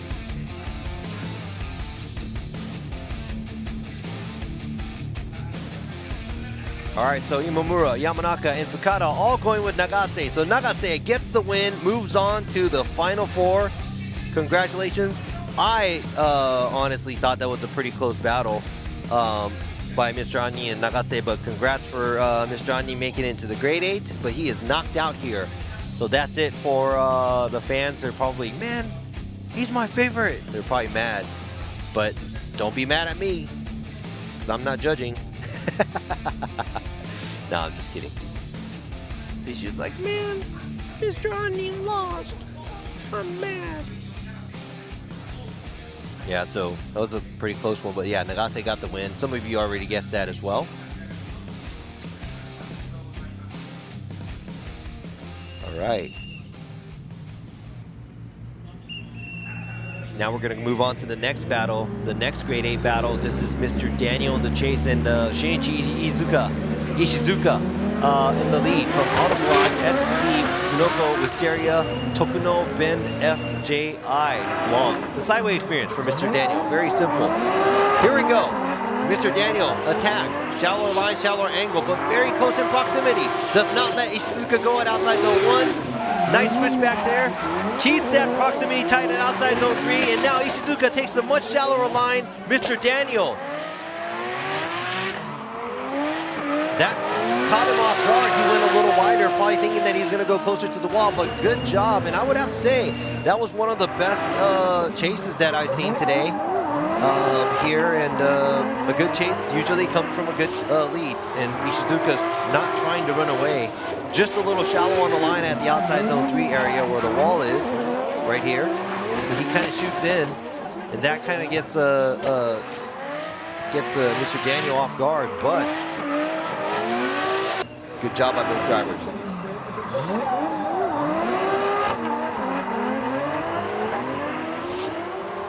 Yeah, I don't know. I need to ask him. I don't know why.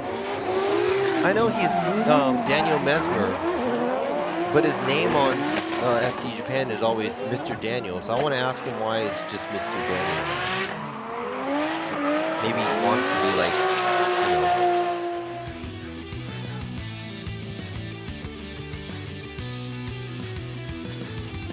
like Prince or something like that. I don't know.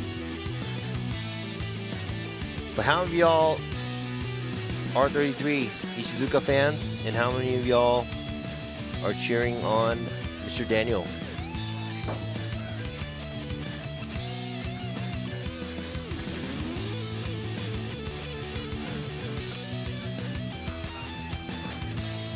All right, so yeah, Mr. Daniel currently sitting 3rd in the series, the championship, and Ishizuka sitting 5th. And I know Kawase was 4th, and he's knocked out at top 16. So yeah, Ishizuka probably wants to make up, grab some more extra points. Oh, it's gonna be a restart. Got the red flag. It might be Mr. Daniel jumping the light. All right, gotta take a deep breath.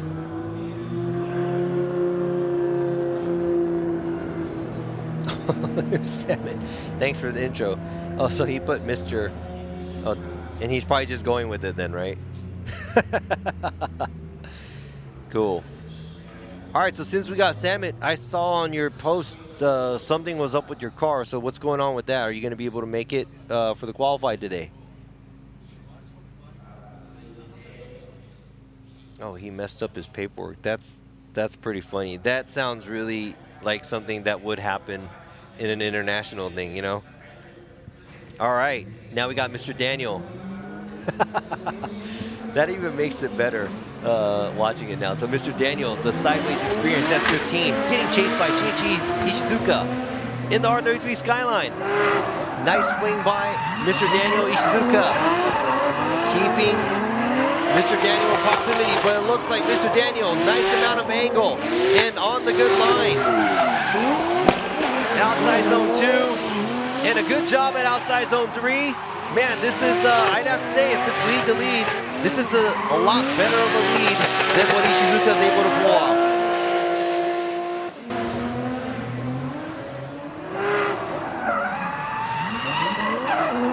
Daniel with the killer lead run.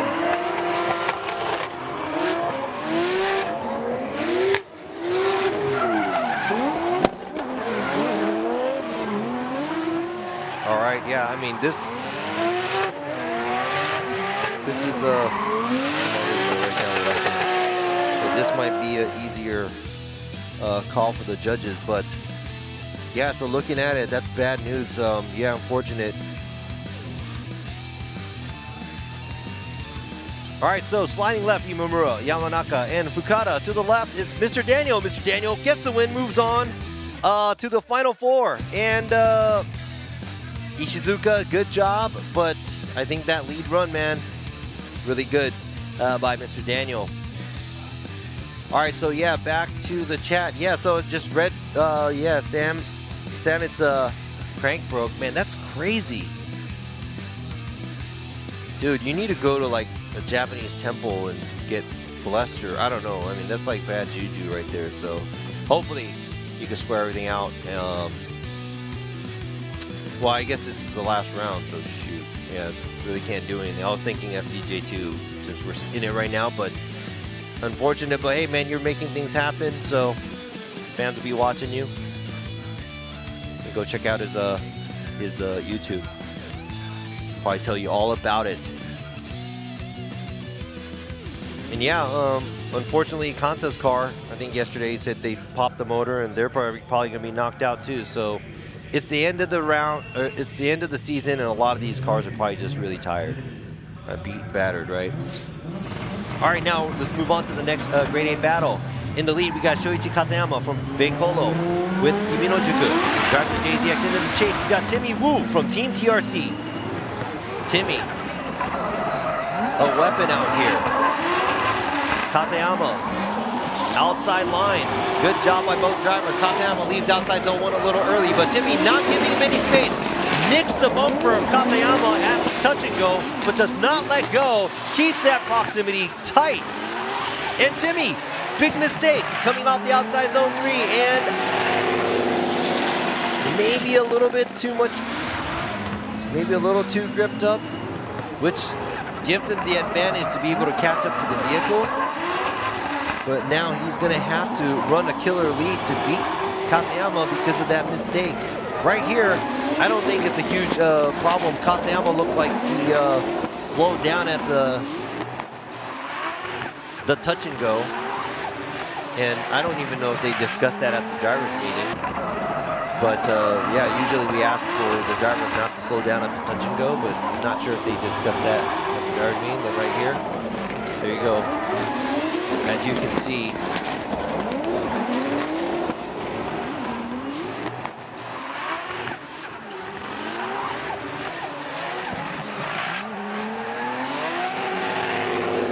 yeah, so Timmy Wu keeping that pressure on.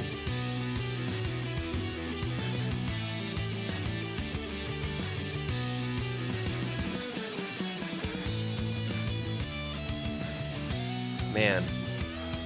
Our car's coming back.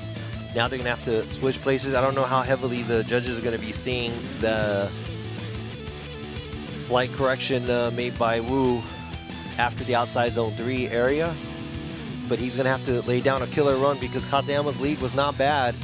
And in order to show his skill, he's gonna have to run the outside line, which he seems like he was struggling a little bit from the battle we saw earlier with Manoa.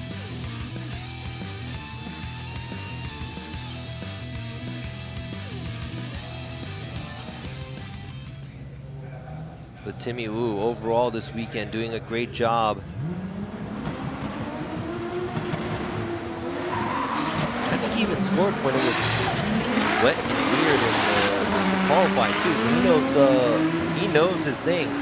And Wu initiates a little shallow on angle, has to kick out more angle.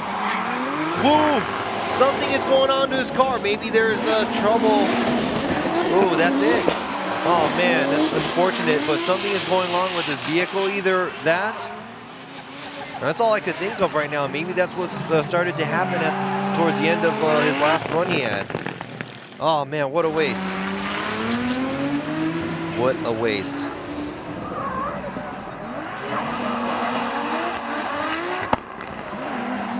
Yeah, so this might be it. Man, yeah, I mean, Wu was a threat to all the drivers here, but I think whatever happened to his car, unfortunately, his battle may be over after this.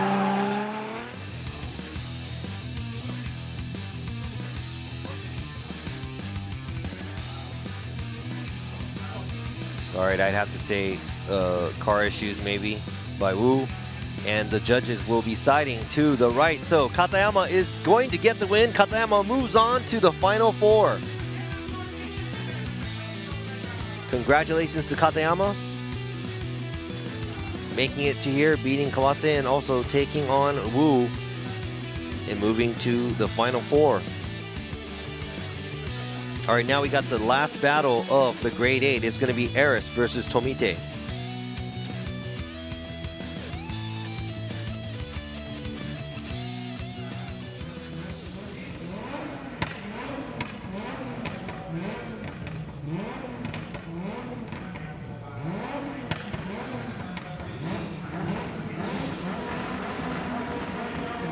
All right, now we got these two drivers. Eris in the lead from Mogan Team Track Team. Eris Tang. And Kazuyuki Tomite in the chase with G-Meister HBI Racing. Now both JZXs. And Tomite looks like he dives in a little bit. Tomite. Eris looks like he slowed down a good amount. But Tomite just spun out right behind him.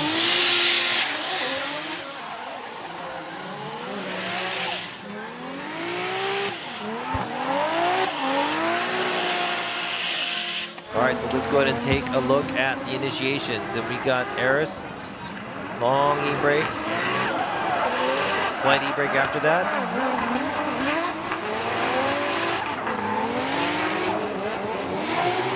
But I think Tomite, that might have been just a mistake by Tomite. What do you guys think? You guys think that it was the lead car's fault or the chase car's fault? I think that might be on... I don't know, I'm not judging, so I'm just watching. I'm just gonna read off what you guys are saying and what you guys think, but yeah. It looks like Tomite is behind, but it looks like Tomite got a little, he ran a much shallower line right at the initiation, and there were mistakes made by the lead, but I don't think the lead's mistake affected the chase. You know what I mean?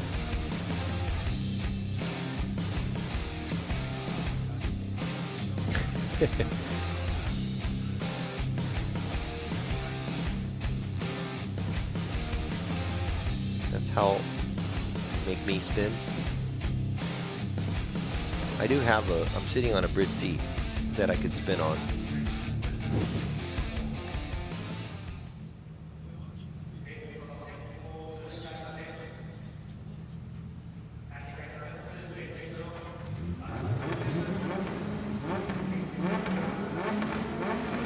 All right, now we got Tomite in the lead and Eris in the chase. And now there's a sizable gap made by both these drivers. Tomite launching his car into outside zone 1. Goes a little too wide. Eris trying to close that gap. But it looks like he's just doing his own thing in the chase. But Tomite runs a very wide, or fairly wide line at the outside zone 3. He's just trying to lay down a crazy lead run because he made that major mistake in the chase. But Eris, nowhere to be found in proximity. Is that an inactive chase in the lead, in the chase? Or is that just gonna go to Eris because of the spin made by Tomite?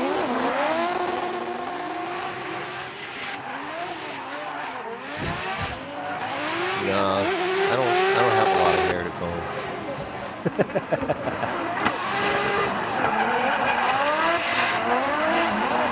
so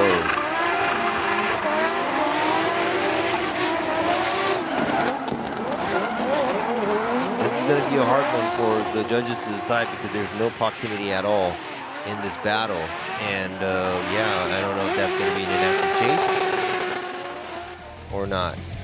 What do you guys think?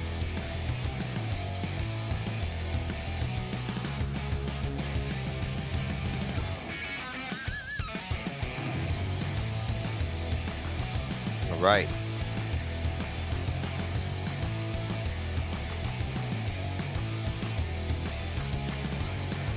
They're discussing this. Oh man.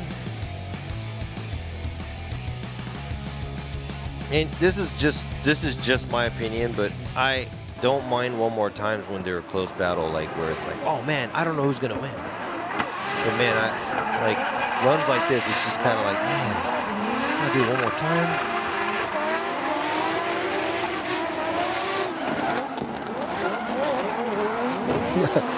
I think I try to read some of the comments, but it has to happen because you know how it scrolls, and I don't go back to look at all of them. So yes,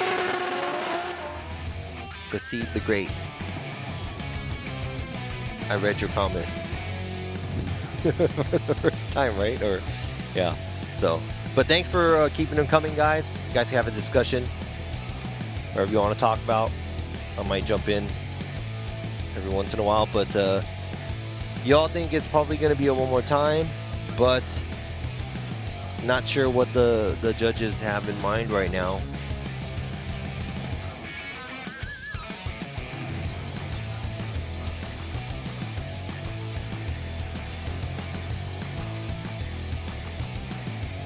Discussions happening.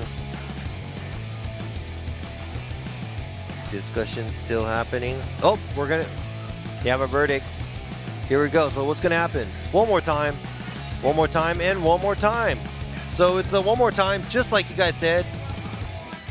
You guys are good. That's going to be a one more time. And I think y'all know why, but I think it's going to be both of the leads may be very similar, and maybe both of the chasers are going to be incompleted because one spun and one was the inactive chase maybe. But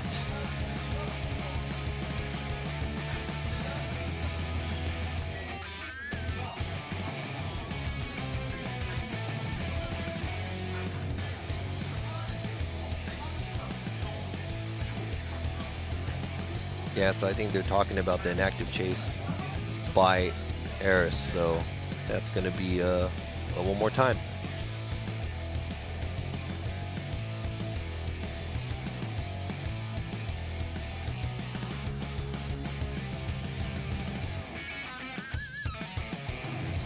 So yeah, I think they're doing an explanation about, you know, this is the tandem. So it's not like we're watching, you know, two individual single runs. So would like to see them drive a little closer. So yeah, it's going to be one more time.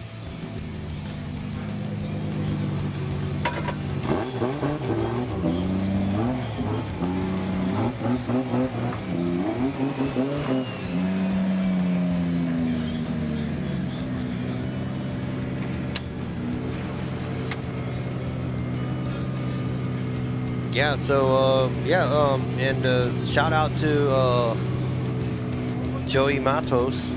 He's a J3 driver. I think he's currently in the States, so shout out to him and Richie. Hope y'all are doing well.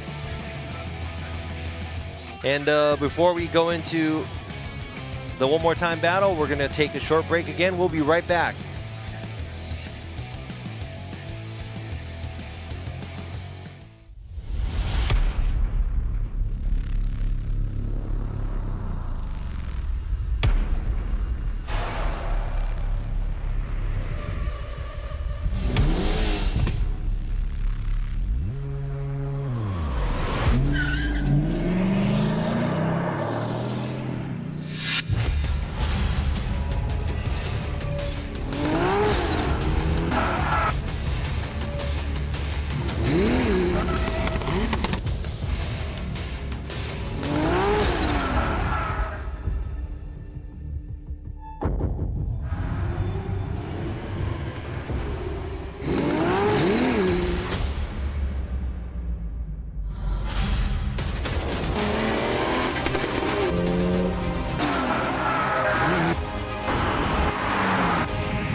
ultimate lubricant. Morty's. What's up, guys? It's Frederick Ospo, and I use RSR suspension on all my drift cars. I love RSR. Iyo RSR Ichiban.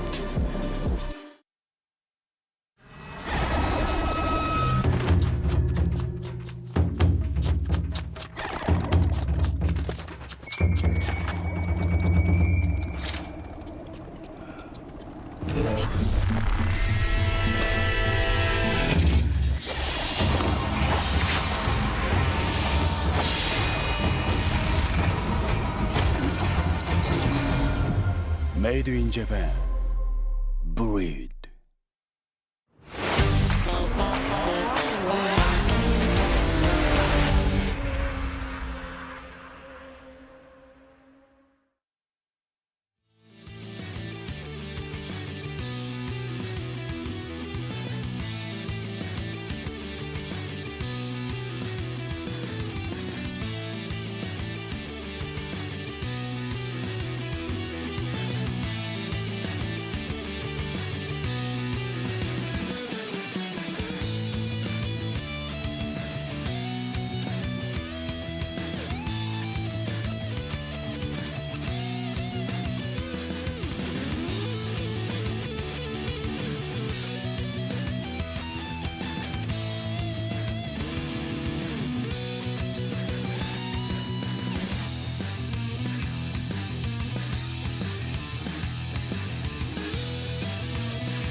All right, we're back.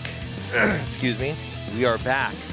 We're going to go right into the one more time battle from Tomite and Eris we had earlier. And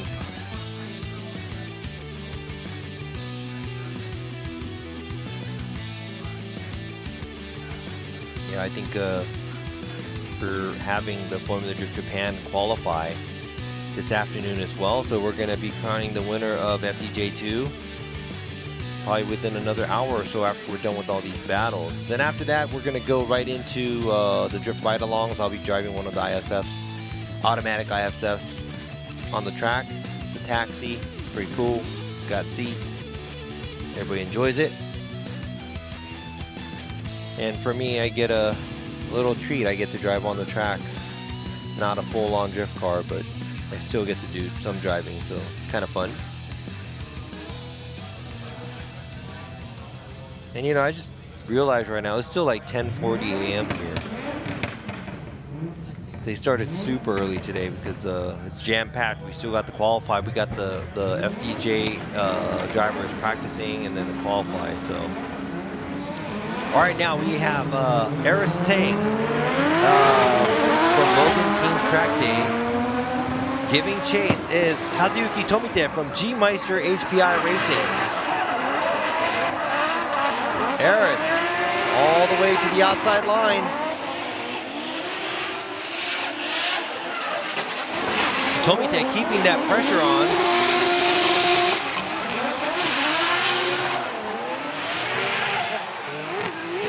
Ooh, something happened.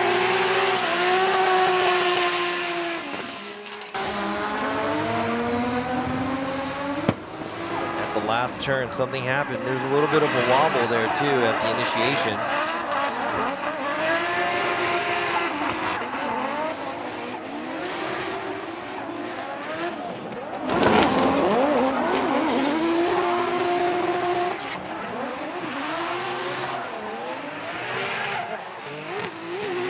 Ooh.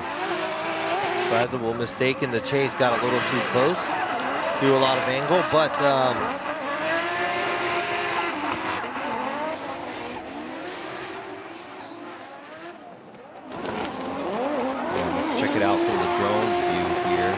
wow, Eris doing a good job by the wall too, then right here. Yeah, it looks like Tomite threw a little bit too much angle before he did a transition. But we'll see. It's a spotter area.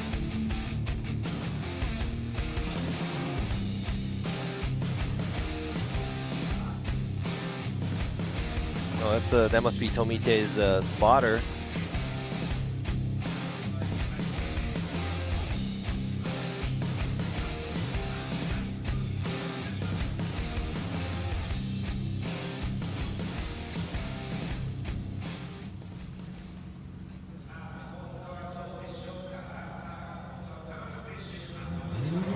All right, now Eris Tang is going to be in the chase. Now he's got to watch out. He's going to have to try to keep up as much as possible. And it looks like he's a lot closer than he was earlier. And I think he got the message. But now Tomite running the outside line, dips one tire, but Eris does a good job in the chase too, keeping that proximity. Tomite takes the outside line, but Eris also not holding too much back. Wow, so this is going to be hard as well because it looks like Tomite was closer in the chase, but he did make a mistake. Eris tried harder and better than his earlier run to keep that proximity. I think it's going to have to go back to, you know, and I don't know if the judges are watching this or not, but you know where the outside zone 2 is after the touch and go switchback. A lot of the guys do a switchback so late that their left rear is not in the outside zone 2 yet. They're almost like transitioning through outside zone 2. So.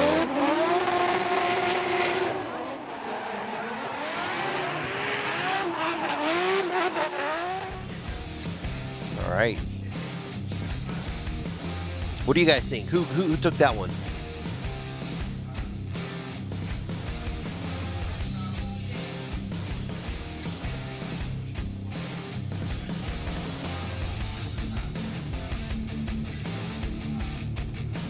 Yeah, there may be advantages and disadvantages in the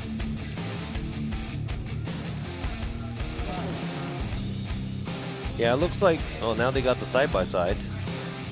Forgot they had this. I think they're gonna probably look at the leads.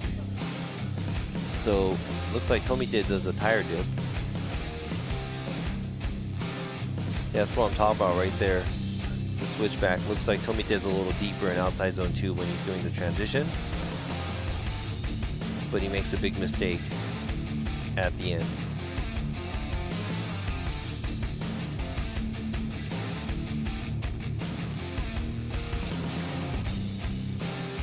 Kind of hear them talking. They're like, didn't he correct at the inside clip? Well, I hope they can see that.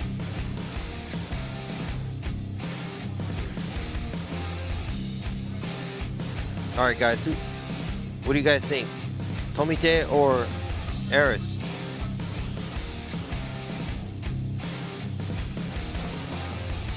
Discussion happening.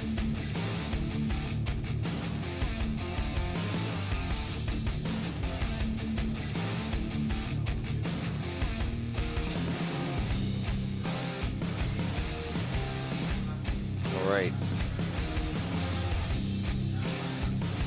That must be maybe Tomite's team.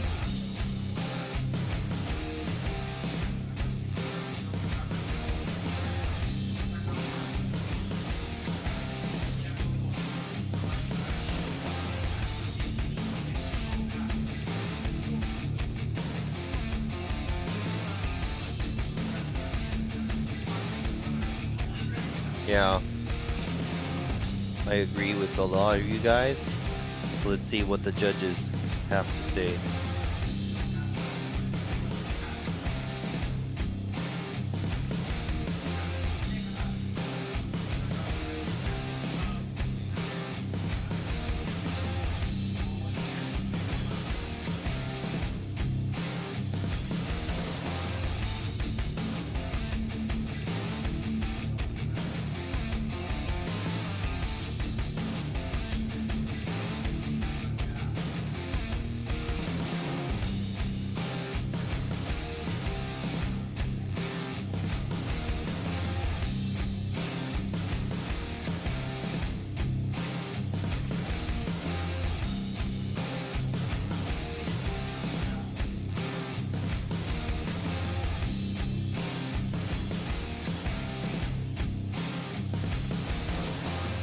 More discussion happening, but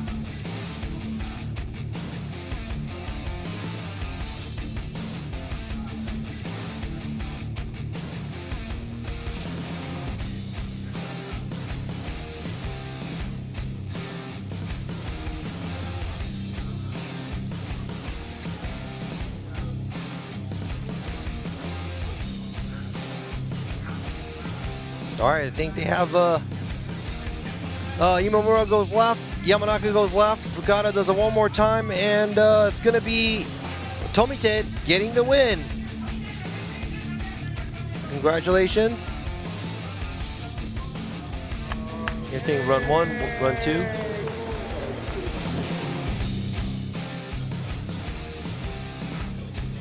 Tomite washing out after the outside zone 3.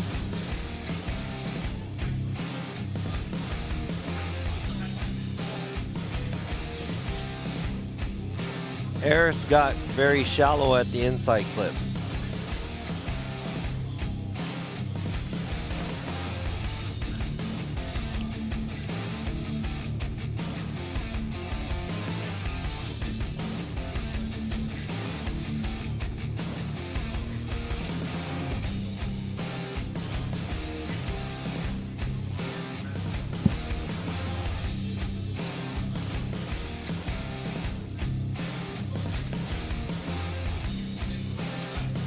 And I guess they said that Tomite had a better lead.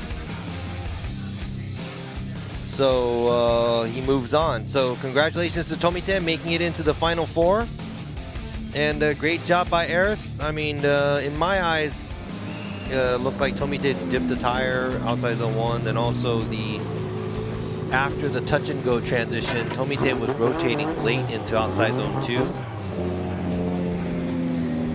But that lead is better for apparently to the judges, so Tomite is going to get the win. Congratulations, and moves on to the final 4. He is going to be facing Katayama, and Nagase is going to go against Mr. Daniel. I'm gonna start calling him Dr. Daniel. All right, now we're gonna start the final 4.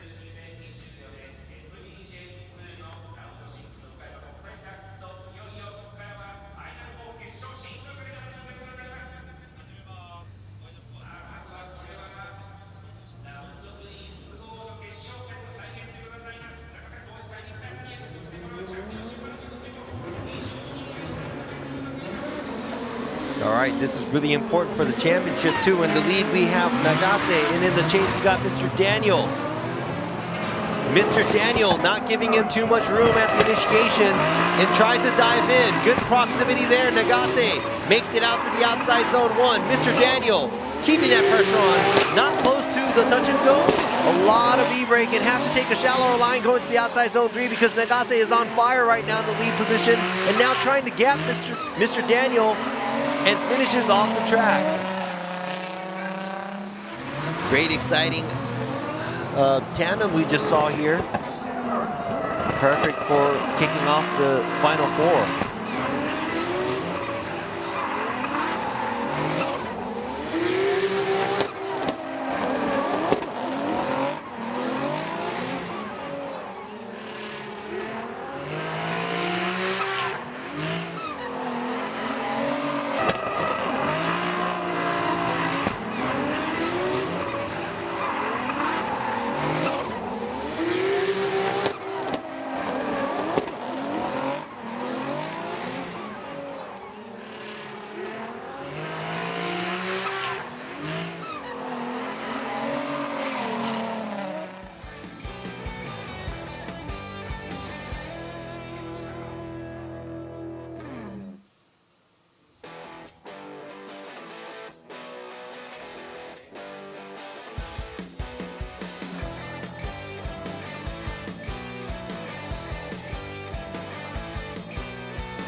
All right, now we have both of the vehicles switching places. And how much pressure can Nagase give to Mr. Daniel? Mr. Daniel kicks it out.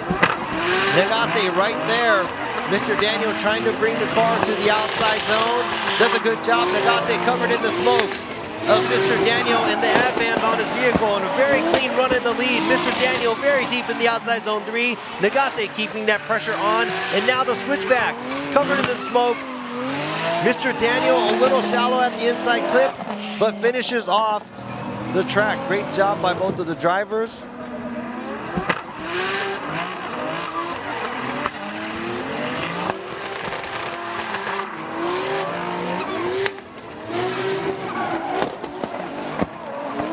Now Nagase having to play catch up. He does run a shallower line through the outside zone 2 and 3 area. But right here, Mr. Daniel leaves a little bit of space at the inside clip.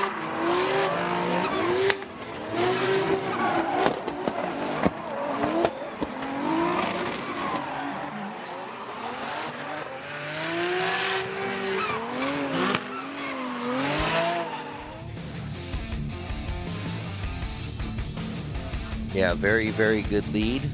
But now it's really up to how they gave chase. Some of you are now already saying one more time. Yeah, we need more of this, you're right. See, this is, I mean, the final four, so obviously these guys know what to do out on the track.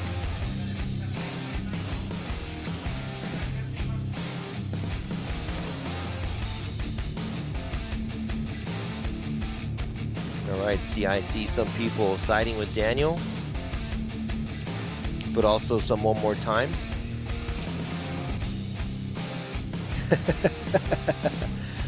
Yes, thank you. I'm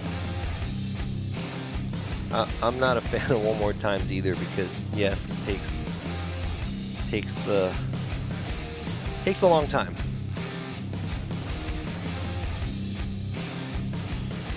Yeah, it looks like lead Nagase misses the touch and go, and the shallower line at the outside zone 2. And looks like Mr. Daniel might be a little deeper in the outside zone 3 as well. So,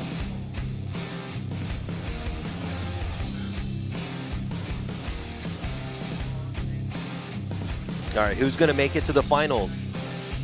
Is it going to be Nagase, or is it going to be Mr. Daniel, or is it going to be a one more time? Imamura with the one more time. Yamanaka with one more time. Fukada with the one more time.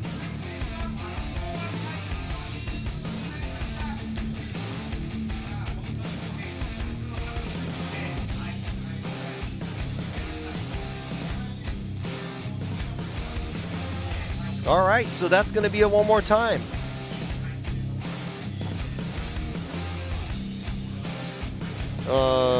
And they're saying, you know, there's mixed mistakes here and there.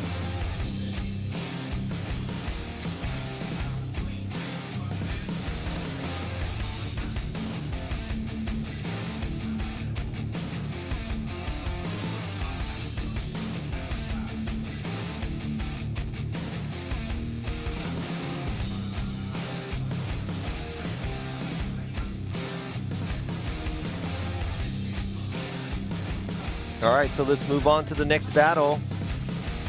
Just trying to read the comments.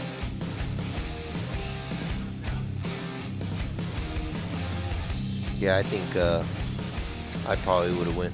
I think Nagase missing the touch and go shallower on outside zone 2 kind of gives the lead car an advantage of trying to run away, but we're not the judge here, so support what they have to say. So all right, so let's go ahead and move on to the next battle. It's going to be Katayama versus Tomite, but it seems like they're not even ready yet, so more interaction time, guys.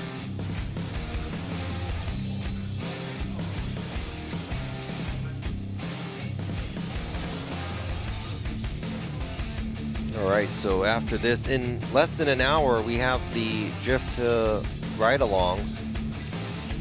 I will be driving one of the ISFs. It's pretty much a stock, just diff, suspension, and easy, I think, steering mods, I believe, and it's an automatic. But I usually put, we have about 6 kg of air in the back, and drift to Okayama, so that's going to be a treat for me for this weekend. I get to drive on the track. Right here we have Tomite.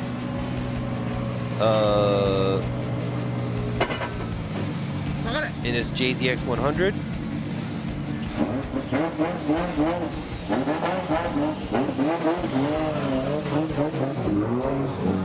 He's going against Katayama. Now Tomite looks like Katayama looks like he's already in the track.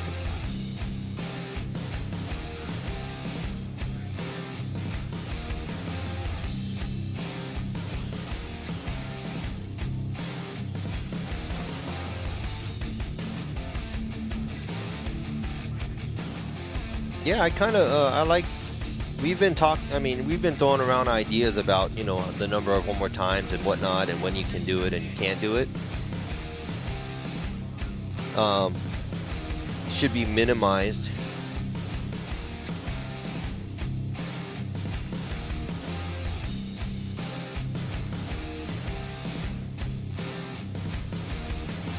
Yeah, I agree with some of your guys' comments. And, you know, like the one more time thing too, yeah, it has to be limited. And I was even thinking, what if you had one run, and if you one more time that run, you can do the second run, and if that looks like a one more time, you can look at both of the runs, the first, second, and third, and fourth run overall and make a decision instead of that battle, like the previous battle. That would be kind of interesting too.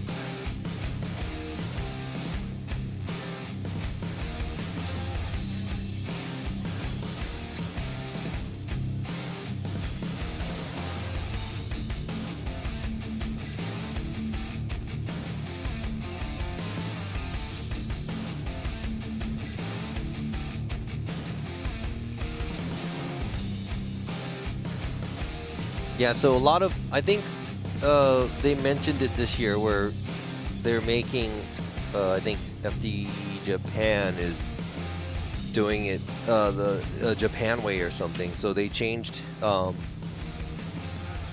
the judges. We don't have any, you know, up until last year we had one foreign judge, usually from the States. Last year was Sean Adriano. The year before that, we had people, you know, rotating in. Whoever that can come from the States, usually. And I was one of the judges, and I was also commentating for the English live stream, and it was Imamura. But now it's just all three judges are all Japanese judges, and they have their own mind things going on. So it's a little different, I think. But let's go ahead and see Katayama, Shuichi Katayama with Veikolo, with Himinojiku in the lead. And in the chase, we got Kazuyuki Tomite with G Maestro HBR Racing. Boom! Throws it away. So all Katayama has to do is finish this run.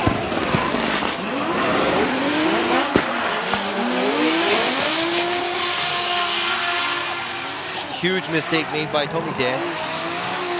And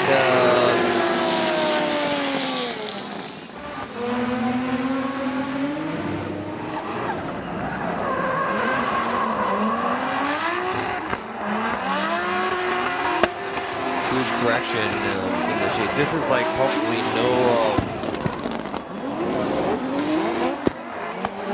no explanations needed. So it's huge mistake.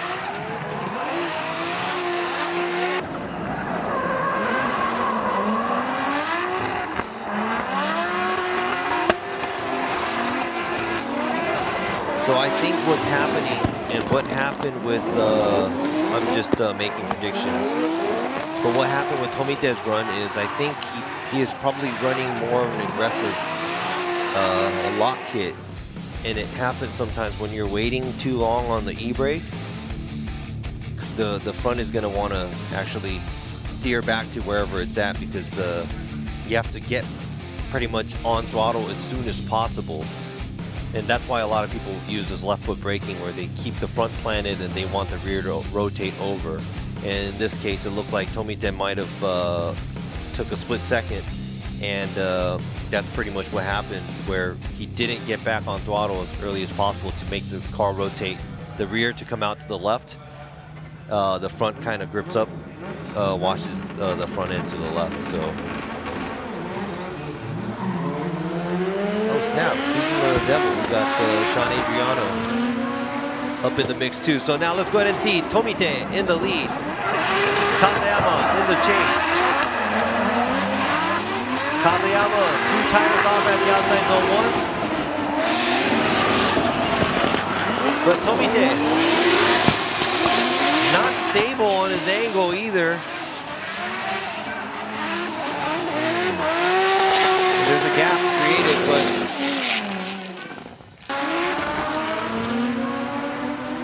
I don't think it's, you know, done intentionally either, so.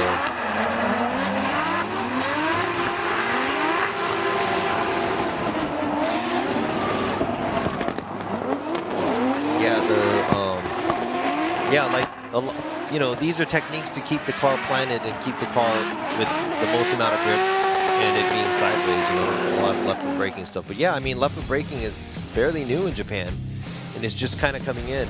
Here you go, look at that crowd. That crowd is over there. They're all over there where the YouTubers' tents are, so a lot of fans out. All right, so Imamura, Yamanaka, and Fukada all sliding to the right. Katayama gets the win, moves on to the finals. Now Katayama will be joining the next driver of the next battle, whoever the winner is, against Nagase and Mr. Daniel.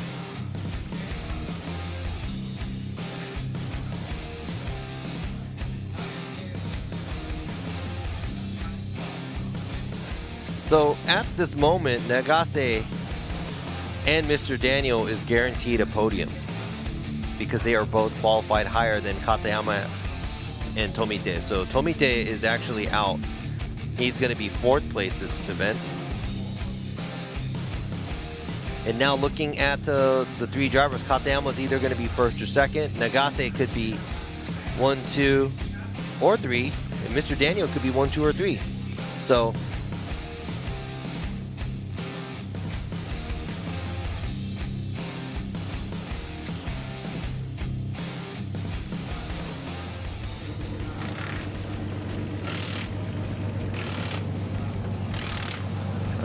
oh.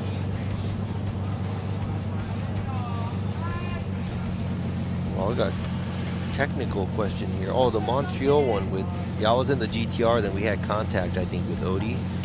And do I feel like I really deserve the win?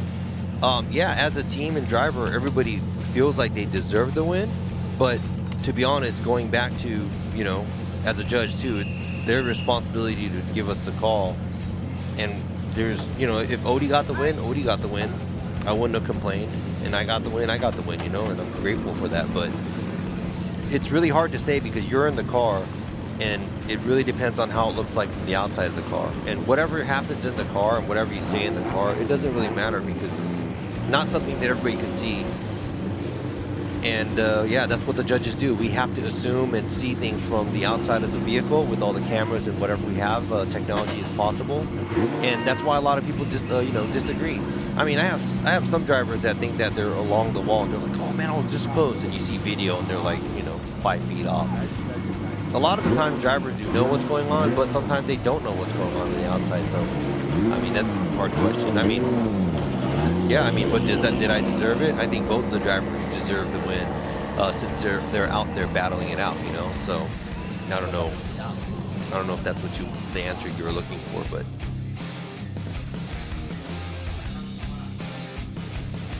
and yeah, the left foot braking stuff. Too much is too much, and oh, thank you. Too much is too much, but just enough is good enough. I see cars, some of them are locking the brakes so much to the point where it looks like the car is getting slowed down, and we allow the left foot braking anytime. But yeah, it's more of, instead of brake lights or, you know, smoke coming out of the tire, it's more of the overall look of how the car is going to look from the outside. It's just going to disrupt the pace of the car. And if it doesn't look like the car pace is getting disrupted, you can't really say that it's, you know, slowing down. It's, yeah, the change of pace is probably the most things that I see when I'm judging. And meanwhile, to the right there, that was Katayama actually moving on to the finals, and Tomite here to the left. And of course, in the middle, it's the FDJ driver and also a worldwide known legendary driver, Hibino. I think he's helping out the Katayama team, so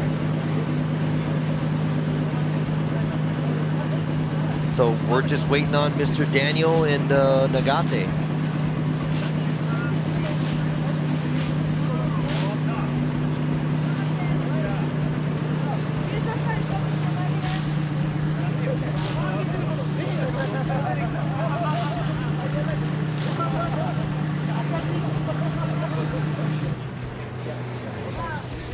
Oh, you know, but it's just like the discussion, you know, I think all the judges are aware, and we're not even mad with people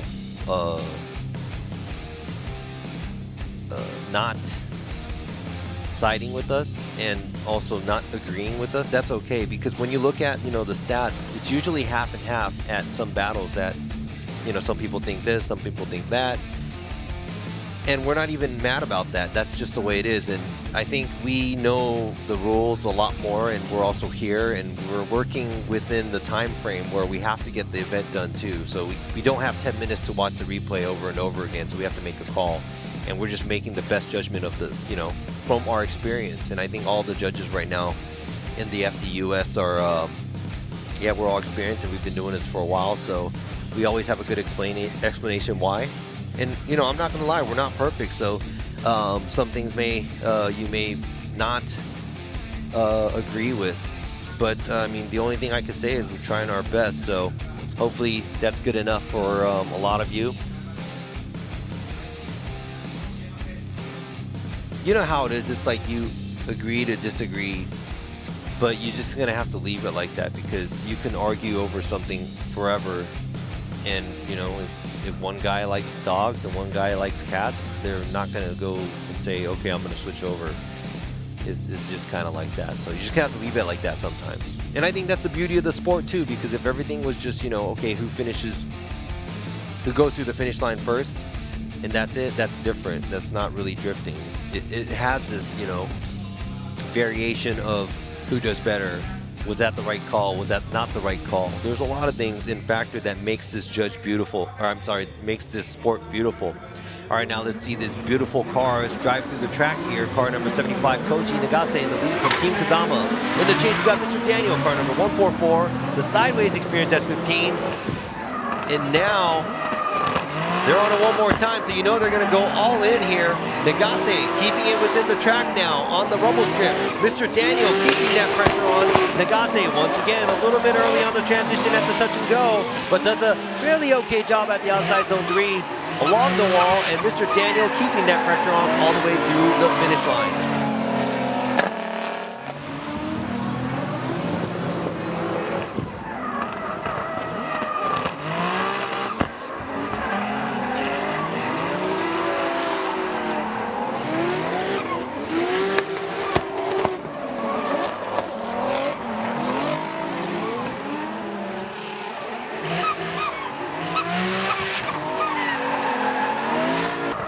So good job, Nagase, with the good amount of angle. Mr. Daniel too, pretty much getting super close and staying on the same line and angle up until the touch and go. Has to take a shallower angle at the outside zone 3 area, but a great job overall in the chase. And also Nagase laying down a beautiful lead. So very, very interested to see what's going to happen in the turnout of this battle. They switch places, because it's one more time, so they both know they have to push a little harder than what they did earlier.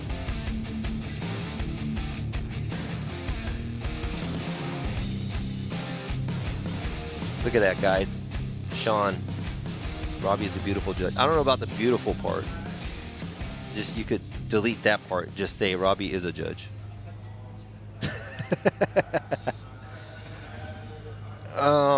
So, I'm kind of getting antsy to see what's going to happen here and what's going to come up, because Mr. Daniel's on fire and Nagase is on fire, so this is going to be an interesting run.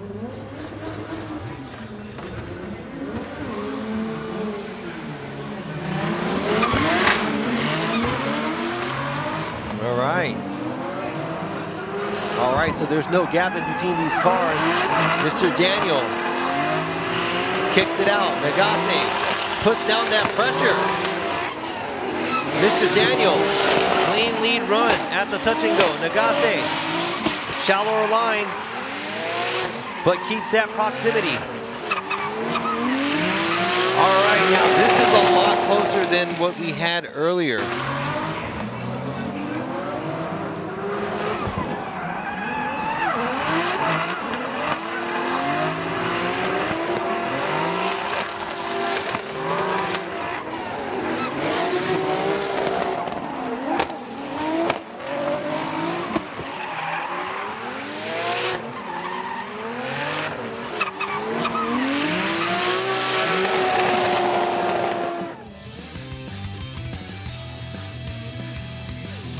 All right, what do you guys think?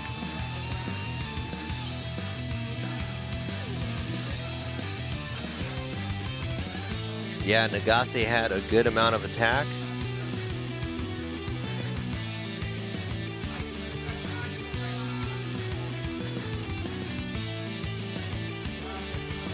Yeah, great lead by Mr. Daniel. And now Imamura, Yamanaka, Fukada all siding with Nagase. Nagase gets the win, moves on to the finals.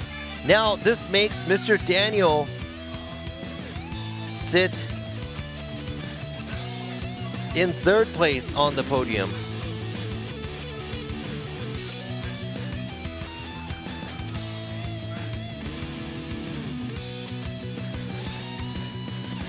All right, so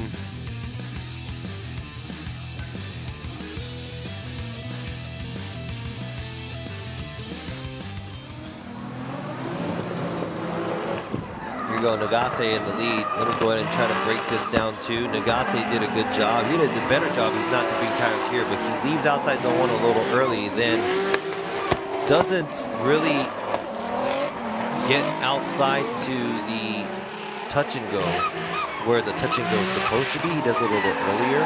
He's been doing that in the last battle too, and that results him, I think that kind of affects him not being able to get close to the outside zone 3 because he's trying to do transitions earlier, where he should be a little bit deeper. But yeah, this time Nagase got the win. A great chase by Nagase.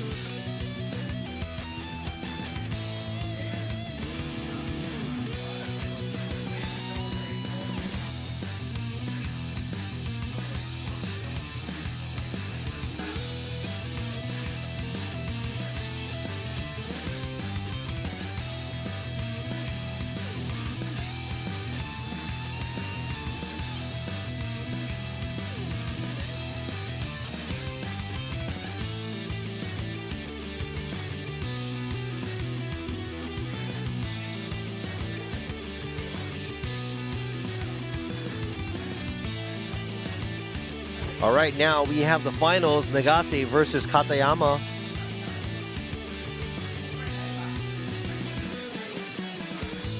Yeah, I mean, there's a, chain reaction, the lead and the,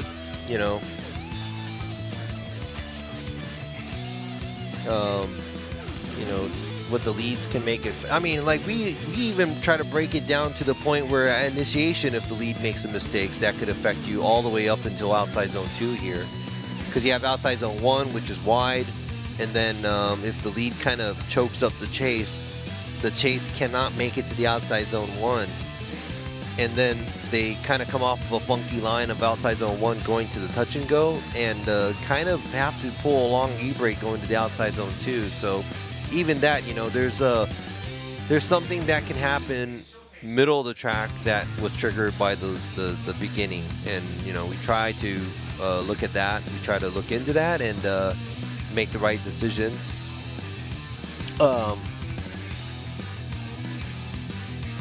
And I'm not sure. Like, I honestly think that the way the Japanese judging and the way the Japanese drifters see it is,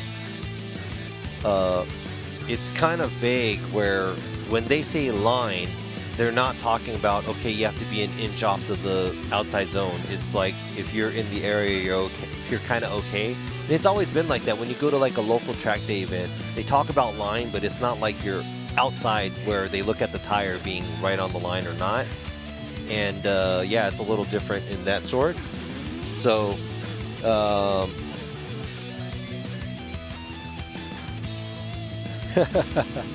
hey, I got kicked out being a judge. How could I get somebody else to get in there to judge?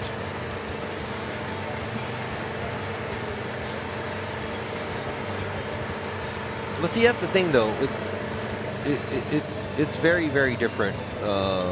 Things that are happening in Japan and in the US and everywhere around the world. And it's different countries and different styles. So that's just the way it is, But like I said, regardless who wins and who doesn't win, there's guys out here, drifting. And yeah, I know some of you may think somebody got robbed and whatnot. That always happens anywhere. That could be here, that could be FUS, that could be D1, or that could be in Drift Masters. It don't really matter, But the point is, being able to come here, cheer for your favorite driver, and watch some drifting. Outcomes may not be what you like, but hey, you get to watch drifting, right? we're lucky enough to be able to sit here and enjoy drifting.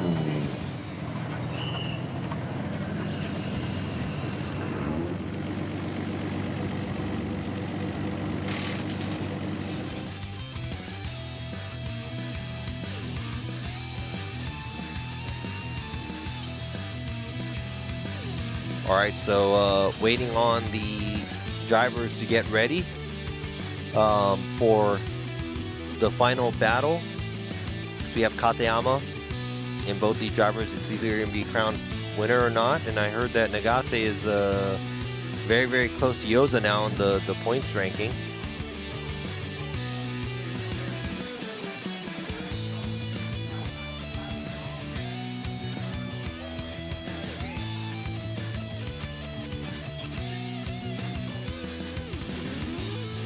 All right, yeah, Mark, I'll be at, yeah, I'm gonna go to Matsuri. I'm gonna try to clean up my, yeah, so we have the Matsuri in November. I'm gonna try to go to that. I'm gonna probably, I haven't moved the Fuga in like 8 months, 9 months, but that has extra seats. So if you're out at Matsuri, you see me in that car, I'll be down to give ride-alongs, but donate us money. Yeah. Yeah, so in the IS, I believe it's the 2GR. It's the V6. It is turbocharged.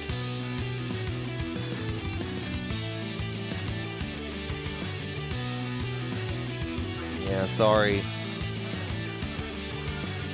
Judges were inconsistent.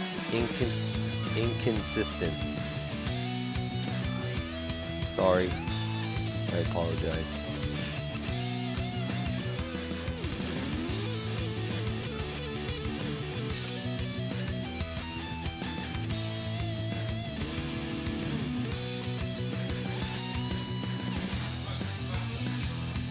Thanks, Mark.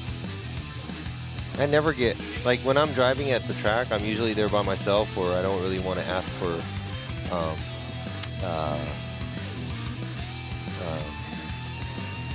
don't want to bother people, so I don't have pictures and videos. There you go, that's a Fukada.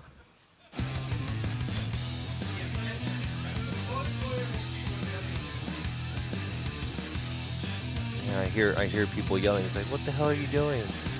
But yeah, that was Itsuki Fukada. That was Tadahiro Fukada, which is one of the judges. That's his daughter.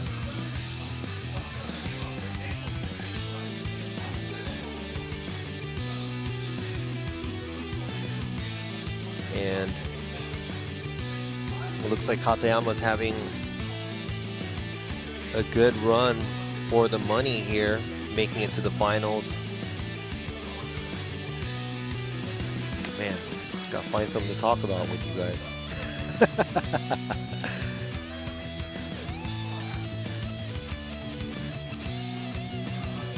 Yeah, so all right, so got a little bit of time. So where are y'all watching this from, and what time is it? Right now it's 11:24 here in Japan.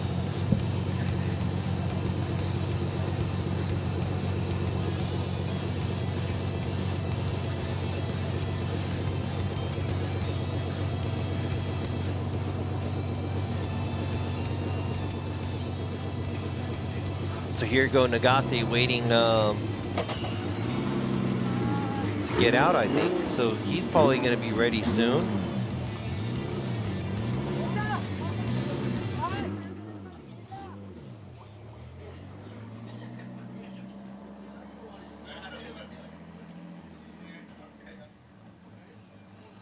Oh, I don't know. I would love. I've never been to PRI before, so hopefully soon. But I know I'm going to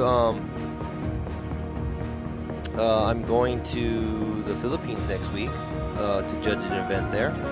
So if you guys are out there, I'll see you guys there.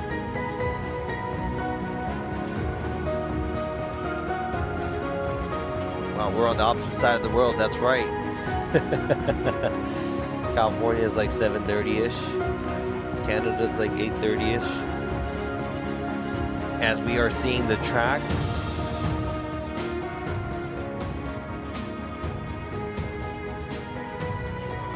And we are back to the 2024 FDJ2 Formula Drift Japan Round 6 here in Okayama International Circuit. We are about to find out who the winner is here because it is time for the finals.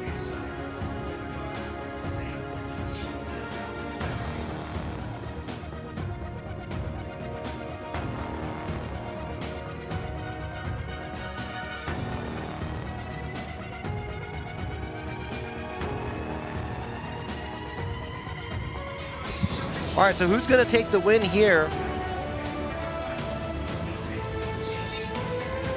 Who do you guys think is going to win?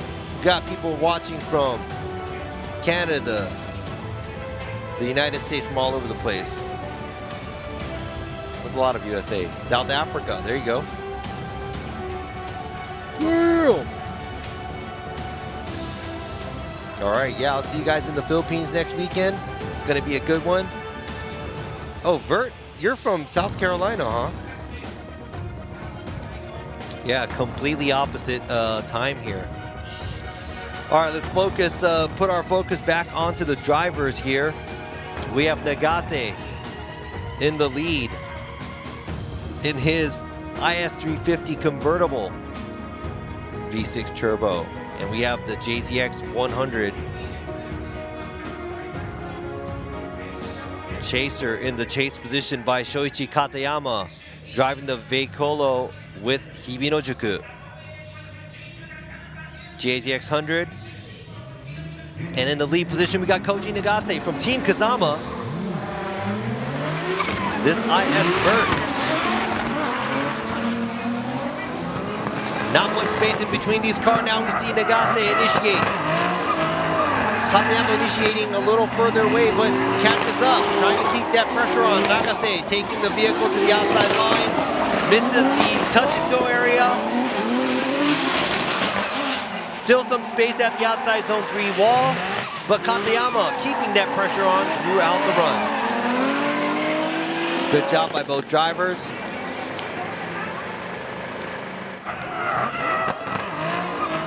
And we got Australia too.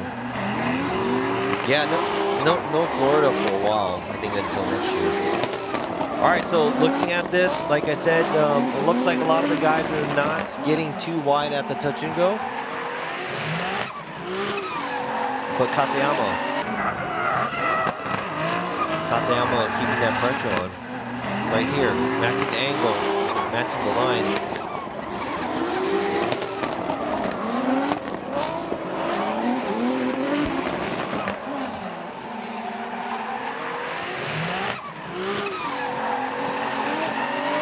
Nagase slightly shallow on the line and the angle throughout the run, but overall good lead. And Katayama trying to keep that pressure on. Obviously running more of a shallower line just to keep that pressure going.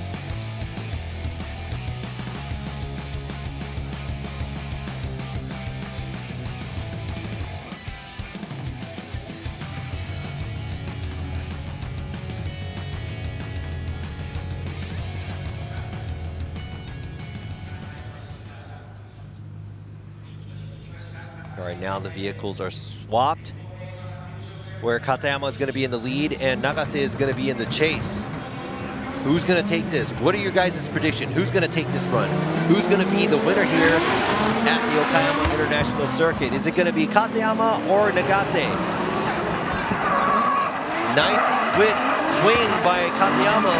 The rate of angle misses the beginning of outside zone 1 and the second part. Then he goes a little bit too deep.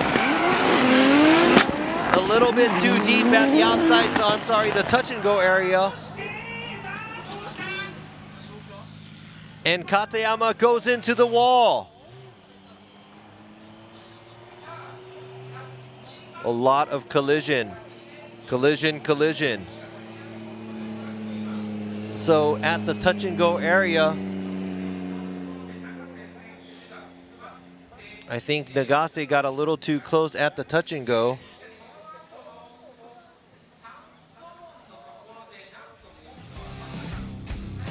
And Katayama, after the bump, he tried to take on outside zone 3 and he came short, hit the right front of the vehicle on the inside. All right, so the first tap.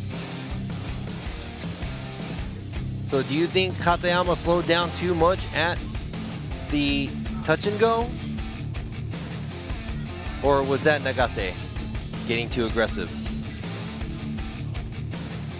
See, here's some hard decisions to make, guys.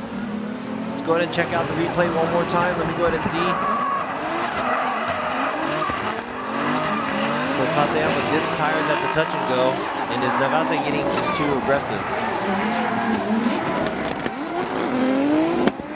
I don't know.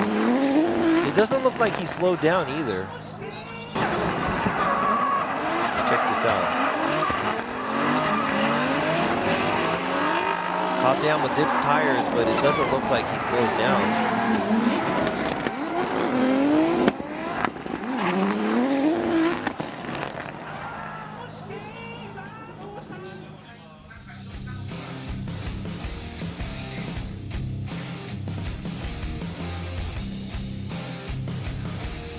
I wish they would play the replays a little bit more, but what do you guys think?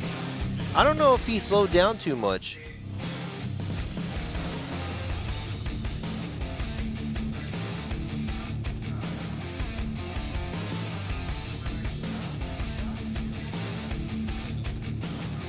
But I think that's what happens where I've been talking about this all day. Nagase does transition at the touch and go earlier than Katayama, so he's not mimicking his line. And Katayama, he does throw angle, but that's what we want is more angle. So look at where the right rear of Nagase's car is compared to where Katayama's is. He is way early to the right side where the touch and go is. But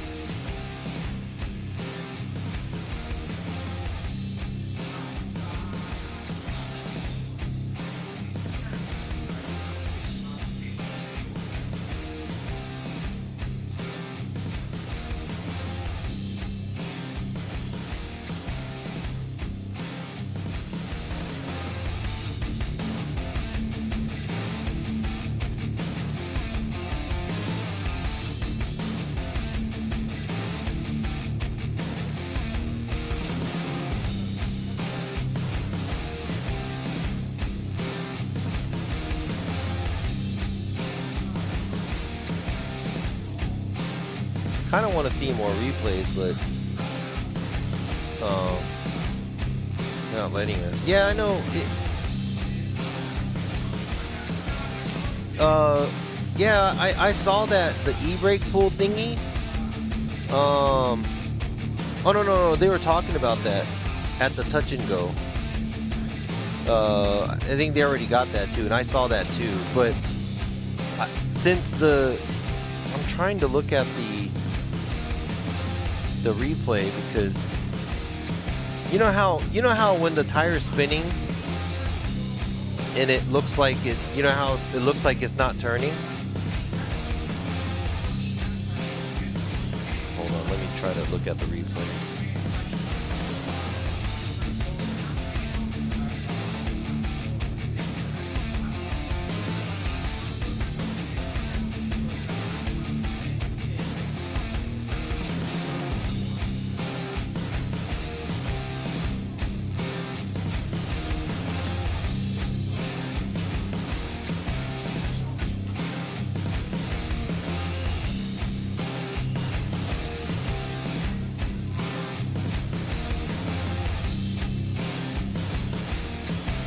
Trying to get that drone footage out.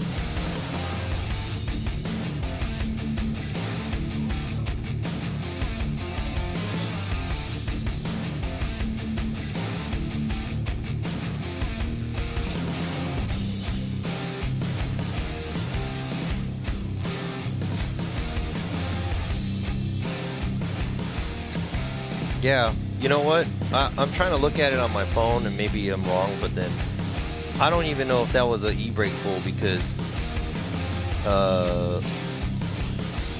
that looked like it was, you know how when your wheel is spinning and by eye it looks like The way it captures, it looks like it's like turning and not turning and not turning, because it was a consistent amount of smoke. But you know what? That doesn't even matter. Nagase and Katayama, they did what they can and made it this far.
I don't know though. You know, I think e-brake, no e-brake, anything.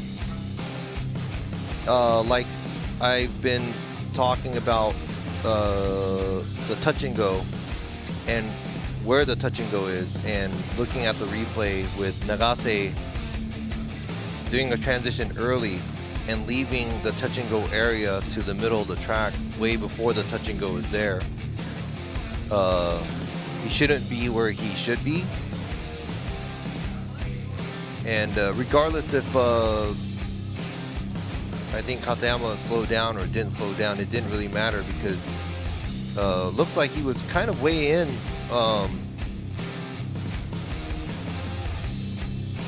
the chase position. So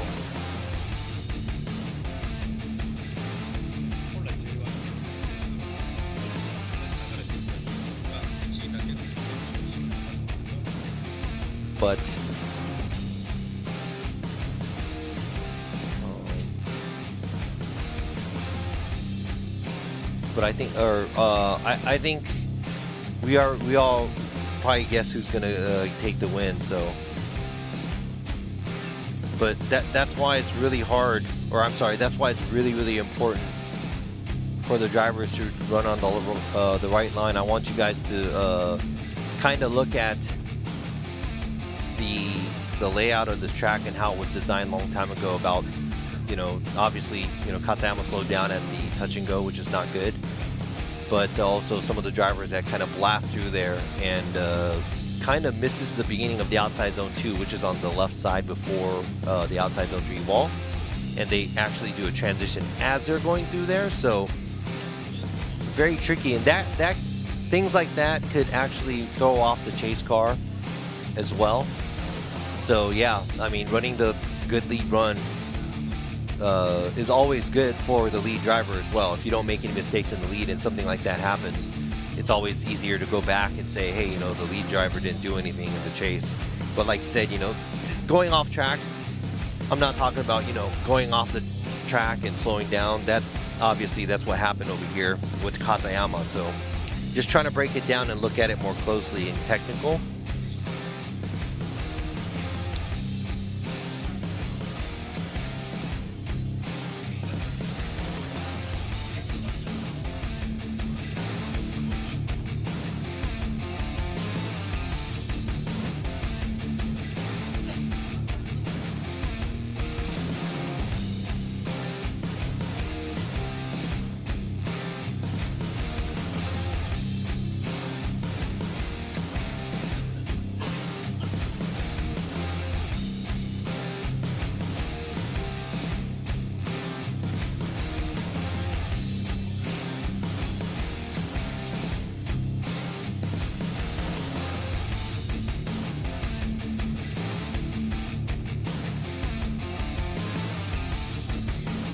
everybody getting ready. I think there's going to be things going on.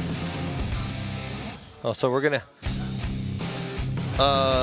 first and second place vehicles are not able to line up here for the award ceremony that we're going to have on the track. So the third place vehicle, Mr. Daniel, is actually pulling up.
All right, guys, we are almost here.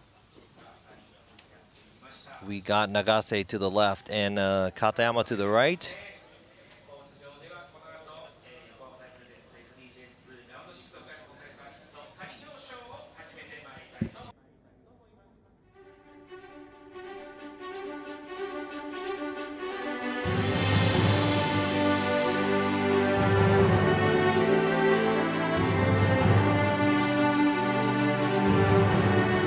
Yokohama Tire Presents 2024年 FDJ2 ラウンド6 Alright, so the 岡山国際 2024 サーキットただいまより見事勝ち上がりました Yokohama Tire presents 上位3名のドライバーを紹介したいと思います Japan FDJ2. We'd like to crown the winner here at the Okayama round. But before we get to that, we will go with third place. さあまずは3位のドライバーからの発表ですラビ西田さんお願いします So we're going to go with the third place podium driver here. Hard-fought battle throughout the day. And in third place we have, driving the bright yellow S15 from the sideways experience, car number 144, Mr. Daniel. はいダニエル選手見事3位表彰台になりましたおめでとうございますさあそれでは横浜タイプレゼンツ2024年 FDJ2 ラウンド6岡山国際サーキット見事今日のトーナメントを勝ち上がりました優勝ドライバーを発表いたしますラビ西田さんお願いします And once again back here for the Okayama Tire Presents 2024 Formula Drift Japan FDJ2 Round 6 Okayama International Circuit. The winner goes to this driver. Hard-fought battle. But this is a perfect round for this driver. Winner goes to qualifying first yesterday, driving the Team Kazama IS350 convertible car number 75, Koji Nagase. はい永瀬浩二選手見事今シーズン初優勝となりましたおめでとうございますさあ続いて準優勝のドライバーを発表となります And the runner-up here, let's go with the second place, hard-fought battle. The car is all bruised up, but he will be back for the final round.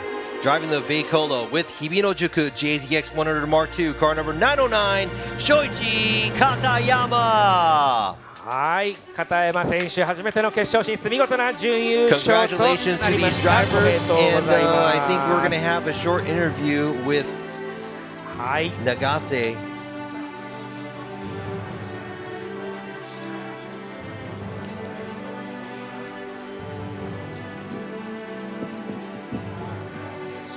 Let's see what Nagase has to say.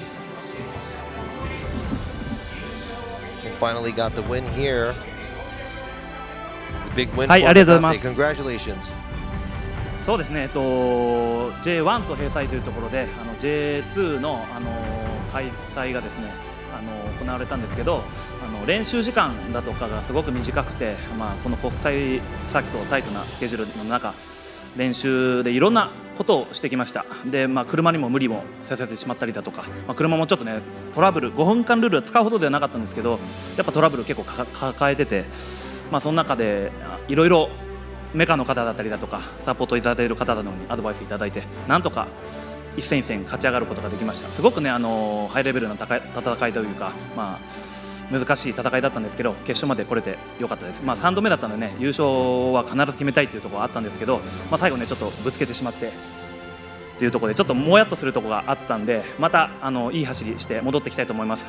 開催にあたってご協力くださった、風間オートサービスさん、風間俊治社長をはじめとするメカの皆さん、そして MSC のスタッフの皆さん、そして岡山国際サーキットの皆さん、ありがとうございました。そして今日多くのお客さん見にくださってありがとうございます。ピットだとかすごいオープンピットなので近くでぜひ車を見てください。ちょっとね私の車は痛々しい姿になってますが、今後もよろしくお願いいたします。ありがとうございます。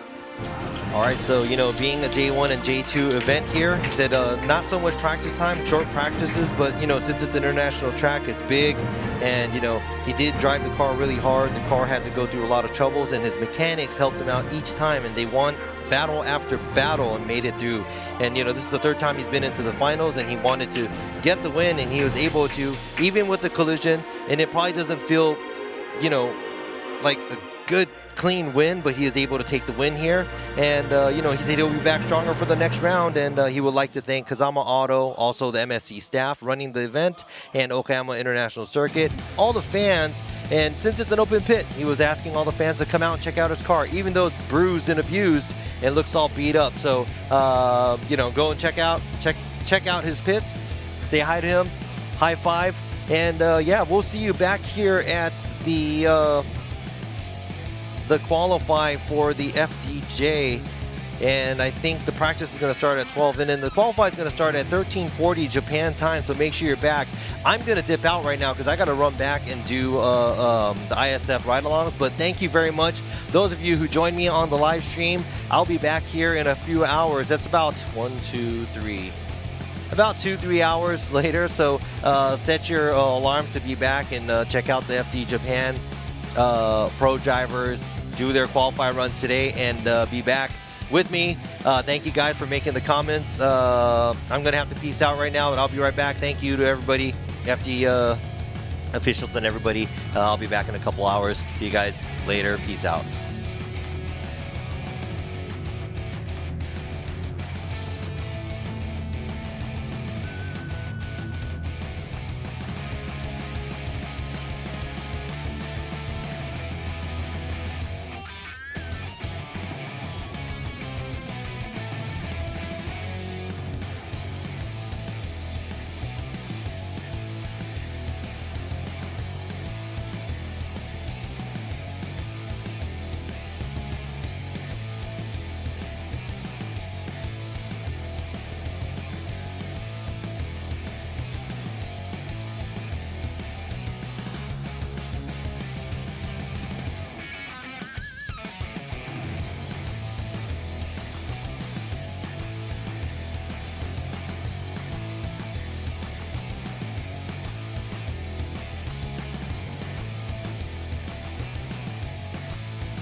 perfect lubricant.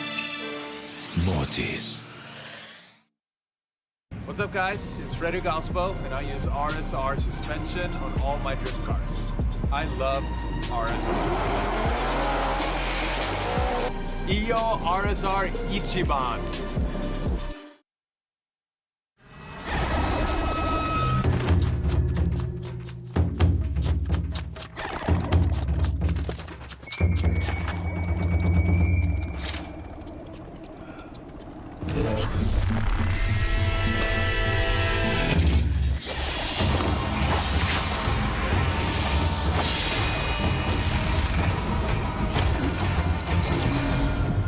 Made in Japan. Breed.